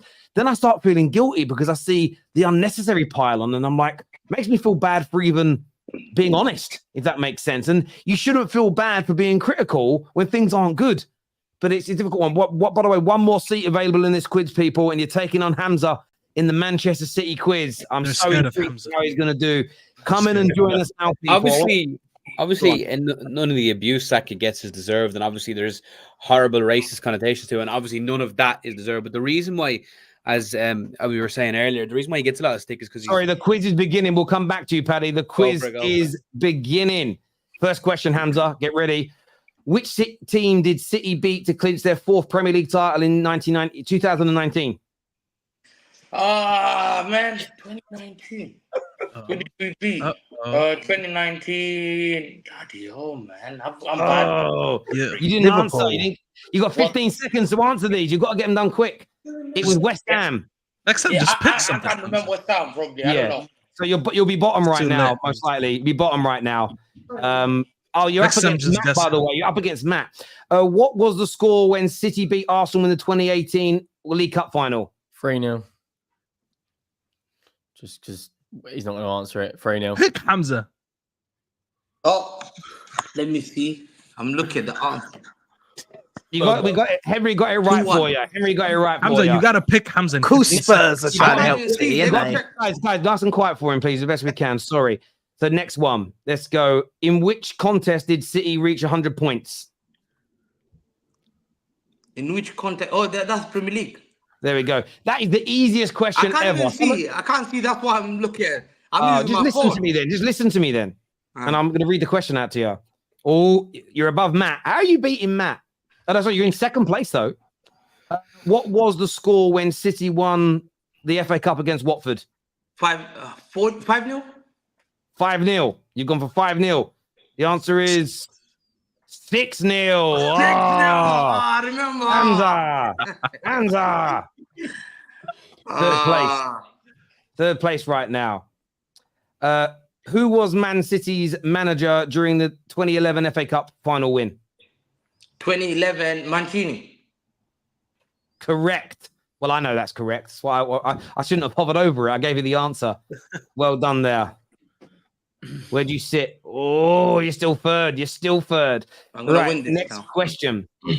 How long was Man City's trophy drought when they won the FA Cup in 2011?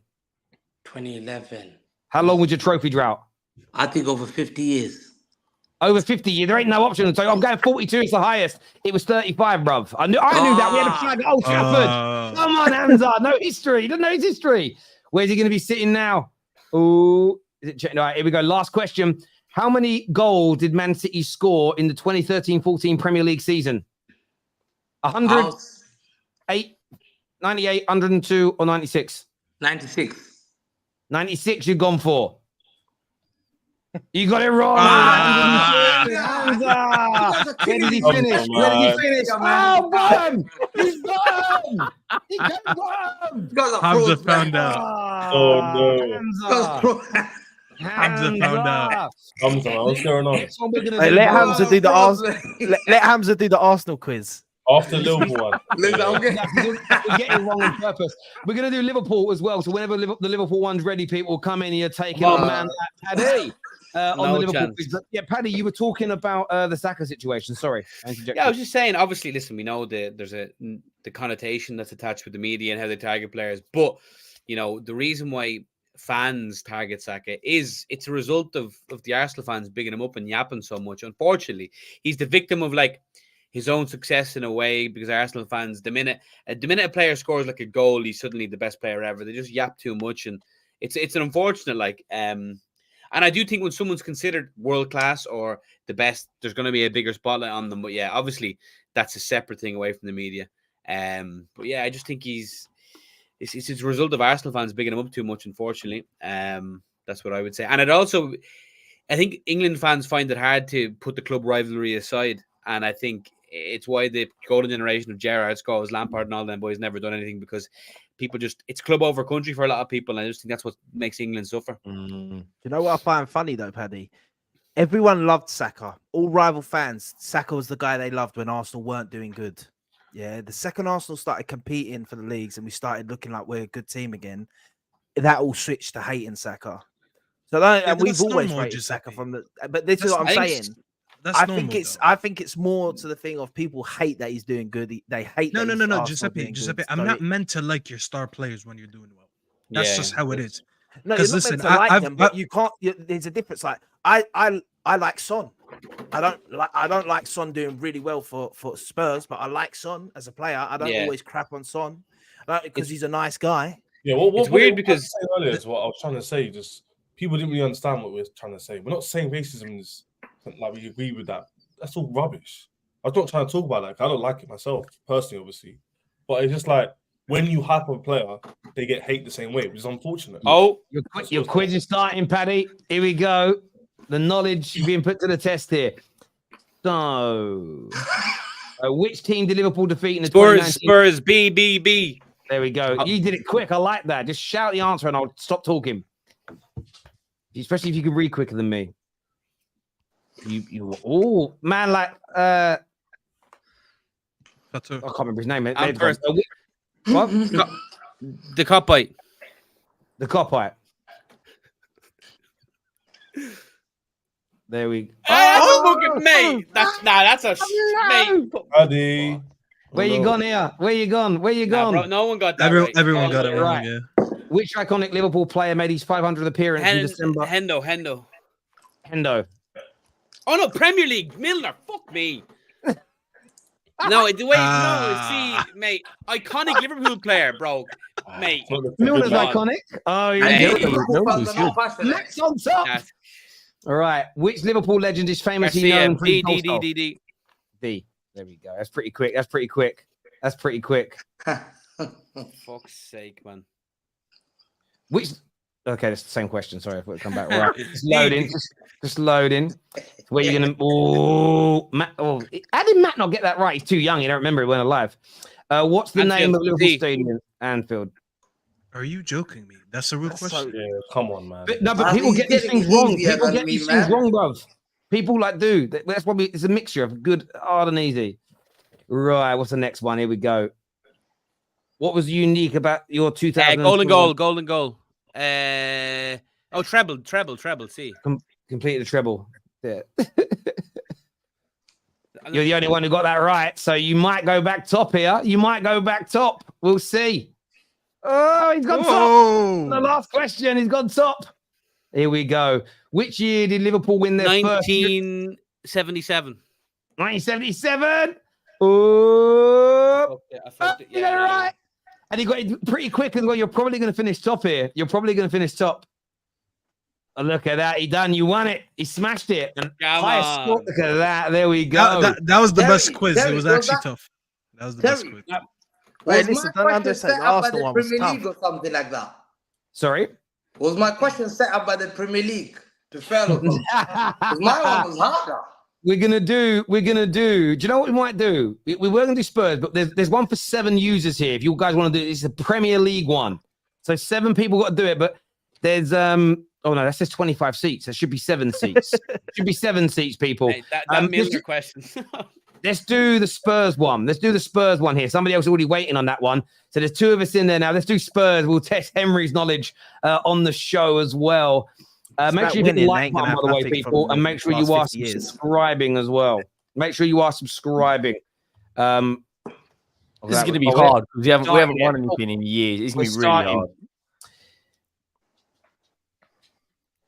How many times have Spurs reached a Champions League final? Yeah, B1. We lost it. Move on. First question about a defeat. First question about Spurs is a defeat. That's a disgrace. I bet a lot of them will be. Disgrace. A lot of them will be. It's frozen. Just come on. It's frozen. Here we go. Right, there we go. It was right. We knew it was right. How did that go, Henry? How did that go? Yeah, moving on. Second, you weren't quite quick enough. Buzzer. Who scored the decisive penalty in the 99 League Cup final win against us? I don't think that's right, though. I think it is Sheringham. No, your goal was scored by Stefan Everson. I mean, I would have been 3, but yeah. I watched the game. It was a goal. It wasn't a penalty, though. It was a diving header. Oh, that's You're not wrong, right. mate. That's not right. You watched the game and still got it wrong. No, that's not right. That's not right. I don't. Maybe I'm wrong. Actually, maybe you scored a late penalty. I thought it was wrong. In what year did Tottenham? 2008. C. There we go. I got that one wrong. I just guessed it for you. Maybe it was wrong. I was only 12. I'm not a Spurs fan. I swear it was 1-0 and it was Everson scored a diving header. Someone Google that. What year was it? I'll Google it. 99 League Cup final. Where are I? Oh, third place, mate. Third. Because people got that answer quicker than you. Which team? What's your biggest? Arsenal A. Right, yeah, it's your biggest rival. That's an easy one. Imagine someone got that wrong, though. It was Nielsen, by the way. You are right. Alan Nielsen, diving header. Okay. Which Tottenham player won the Young Player of the Year 2015? Harry Kane. Oh, I want to say Carl Walker, you know. It was Kane, though. You're doing pretty well here, Henry. You're doing pretty well. Where you gone to? Oh, second. Matt's top, and he's an Arsenal fan. Matt's an Arsenal fan. He's top. Who holds the second most goals scored for Spurs? Jimmy Greaves. Jimmy Greaves. It's a bit of a trick question, that. It's a bit of a trick question. I like that, though. Final question now. You should go top, shouldn't you? Oh, Matt got it right. You're going to get beat by Guna. What is the capacity of your new stadium? B, 58,850. Oh, you're the only one who's answered this. That is wrong. That is factually wrong. That is wrong. Oh, no. Is a disgrace. Tottenham that is wrong. Stadium. Matt's eating tonight. Capacity. Hang on. No, I've Googled it. 62,000. No, they put extra seats in for events, not for Tottenham games. Oh, no, but I've Googled it. I've Googled it. I've Googled it. BS. I've Googled it. I've Googled it. It's 62,000. It says on Google. Typical Tottenham. Bottled it right on the last question. Now, this is the best bit. You got beat by Arsenal. Brilliant. That's hilarious. Brilliant. Is this Matt? He bottled it. Typical Spurs. I love it. That's a good game. I enjoy it. It's a good game. Anyone go and play it right now by scanning the QR code or clicking on the link below. Share it with friends and family. It's a really, really fun game to play. I'm going to say something else before we carry on, but there we go. I can't remember what were we talking about before we started doing all that. My head's gone. Saka. Oh, he's gone again. Because he lost the quiz. That is just factually wrong. And the quiz about the penalty, by the way, is wrong as well. No, it didn't say the quiz. The question didn't say what's the capacity on Premier League games. It said what's the capacity of your stadium. Yeah, but what do you capacity in a Premier League game? It's not our fault. It didn't say during the Premier League game, did it? Anfield's getting used to Taylor Swift, so duality of man. To be fair, Paddy, you stat padded with that Anfield question. So facts. Listen. Yeah, but then it also said iconic Liverpool player and then James Milner. That's iconic. Listen, people said it was. They called you Stat Paddy in the comments. It wasn't Nielsen. Nielsen did score the goal. Yeah, it wasn't Everson. I thought it was Everson. I got that one wrong. Look it up. It was him. He did get the goal, but it wasn't a penalty. It was a diving header. So yeah, listen, we will speak to people at Quiz. There's a few little bits I just got to iron out on there, but I enjoy it. It's a good game. It's a good game. Yeah. Should I? Zerbi's done the best so far. Yeah, you should go. Yeah, and you guys, if you go back to the VAR to go. I got distracted because I'm at work. So someone. Hamza, you only got one right, Hamza. You know you're the worst one today. Look at the VAR, man. You're technically the worst one today. Work, man. Yeah, you did the worst. If anybody wants to go up against me, I'll do the Man United one now. So if you want to go up against me, people, I'm waiting in the Man United quiz right now. If you want to have a little go, and a little challenge How against much me. money have you Oh. got on this account, by the way? Because this is like the 6th quiz. Oh, it's in the top of the corner, $24. Well, Hamza lost it all. Right, my quiz is starting now. I'm a bit nervous. Oh, I'm nervous. Don't put me off. I'll read the Oh, question. no. Here we Easy go. one. Watch this. Is the easy one. Watch. Who was known as the king? Oh, easy. Come on, man. There's 2 of them. Oh my God! No, There's 2 of them. I'm going with Cantona, but Dennis Law was also called the king. It was Cantona. I panicked then. Yeah, I panicked. I'm it's more third. famous with Cantona, I would say. It was, but I was worried. Yeah. In what year did United complete the treble? 99. That's easy. Oh, come That on. was quick. I should have been quicker though. Should have been quicker. Should have been. Who put 94? Hamza. Oh, I'm gone Probably second. Matt did. I'm up against Ian here. In what year did United host their first ever? Oh, I don't know. That's a 1931. I'm going 31 to guess. Uh-oh. Someone agreed with Oh, you. 9/11. Didn't know the answer to that one. That's a good question. It's a very, very good question. Go on, Ian. Ian's smashing it. He's won it now. You can't catch him from that point unless he gets one wrong. Which stadium is the... Okay, cool. Easy. Old Trafford. Anfield. Wow. Well, everyone's got that right, so no one drops points. No one drops points. It's the stat padding question. Yeah. It's that one you need. Paddy got 16,000 points, didn't he? Who missed a crucial penalty for Chelsea? No. Anelka did. No, it was Terry. No, it was Terry. Terry slipped. No, it was Anelka. It was Anelka. No, wait, what? Anelka missed the final penalty. No, Anelka got Anelka. saved, though. He didn't miss it. He didn't miss. He got saved. Oh, maybe Yeah, the Terry wording. slipped. The He got wording, man. saved. In what year was the first recorded match? Oh, I don't know. I'm going to go with... 1888. No, Liverpool weren't even formed by then. It's 01. It's out I'm 1901. going to go with what you've said. I don't know. I'm guessing. Liverpool were formed in 1892. He's sabotaging. He's sabotaging. Well, I'm going to come bottom. If I come bottom. Oh, my Come God. bottom. Come bottom. Doesn't Sorry. surprise me, United fans. What was unique about United's victory? 2 goals scored in stoppage time. Easy. That's crazy. That's crazy. My era, though. I wasn't born the other times. So I can't come last here. I can't come last, can I? Please. Come on, God. Come third. I'm not having it. I'm going again. I'm playing again. I'm just playing again. I'm going again. I'm going again. Let's do a joint one. Me and Because I'm going to be honest with you. I was about to go with the answer, the one that was right on the year that we first played Liverpool, and then I went with Paddy stupidly. So I'm doing it again. Let's do Yeah, a I got joint done. one. I got done with that penalty because Anelka didn't miss. He got saved, and they've probably gone with the technical difference. Explain it. Viewers, get your stand up right. Here we go. Here we go. Here we go. Here we go. Right. What was the largest victory? Oh. What a fucking question. Fuck me. How they giving that to me? I thought it was the 1st of June 2000. I'm bottom. I was slowest. I was so disappointed to get it. Who scored the goal? Oh, that was Michael Owen. Ooh. Oh, Hey, I was there. I was there. everyone got it wrong. Should be top. Oh, that's a big You don't gap. know that. What was the first Man United player to win the World Player of the Year? George Best. Best. I was checking to see if none of the other Trinity were. Oh! That's wrong. What? That's wrong. Well, no, FIFA, though. Was it FIFA? That's Oh, it wasn't World Player of the Year. European Player of the Year. You idiot, Terry. It's a different award. Idiot. What was the stand? What was it? Oh, that was the. Oh, shit. North stand. No, it's not. South Stand. Oh, this is Yes, yeah, I told you it was either north or south. No. Knowledge kicking in. Come on. Awful. Did awful. What part of Old Trafford is known for housing the most vocal fans? That is the Stretford end. My season ticket was.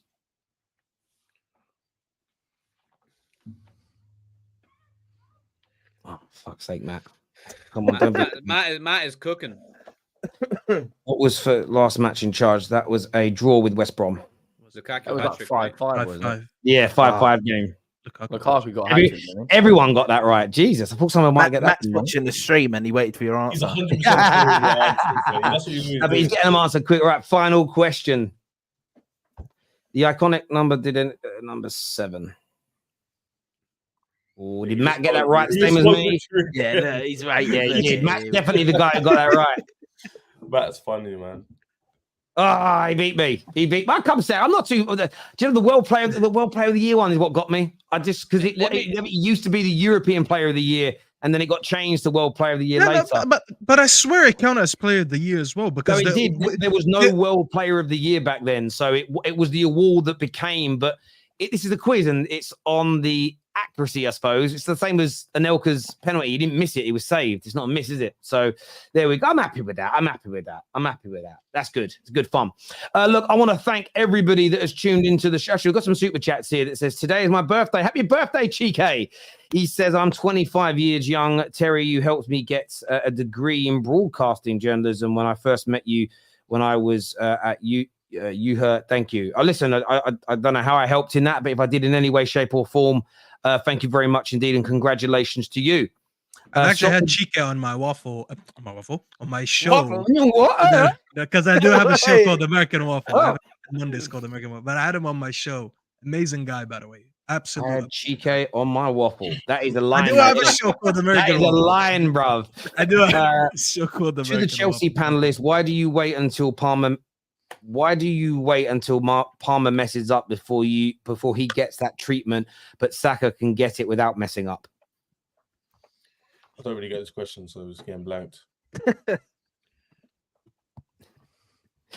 Ches and Patrick also need urgent help. They are obsessed with Saka and Arsenal. All fans overrate their players. Ches, don't justify your sickness. Listen before writing super chats. Patrick is crazy. By the way. What a great bro drop the govy. Come on, what a man. great answer. Listen, I want to thank everybody that has tuned into the show. I want to thank everybody who has participated. Go and check out Quiiiz. It's a great game panel. It's been some amazing discussions tonight on the show. We're back tomorrow with more content, including Straight Facts in the afternoon with LB and Co.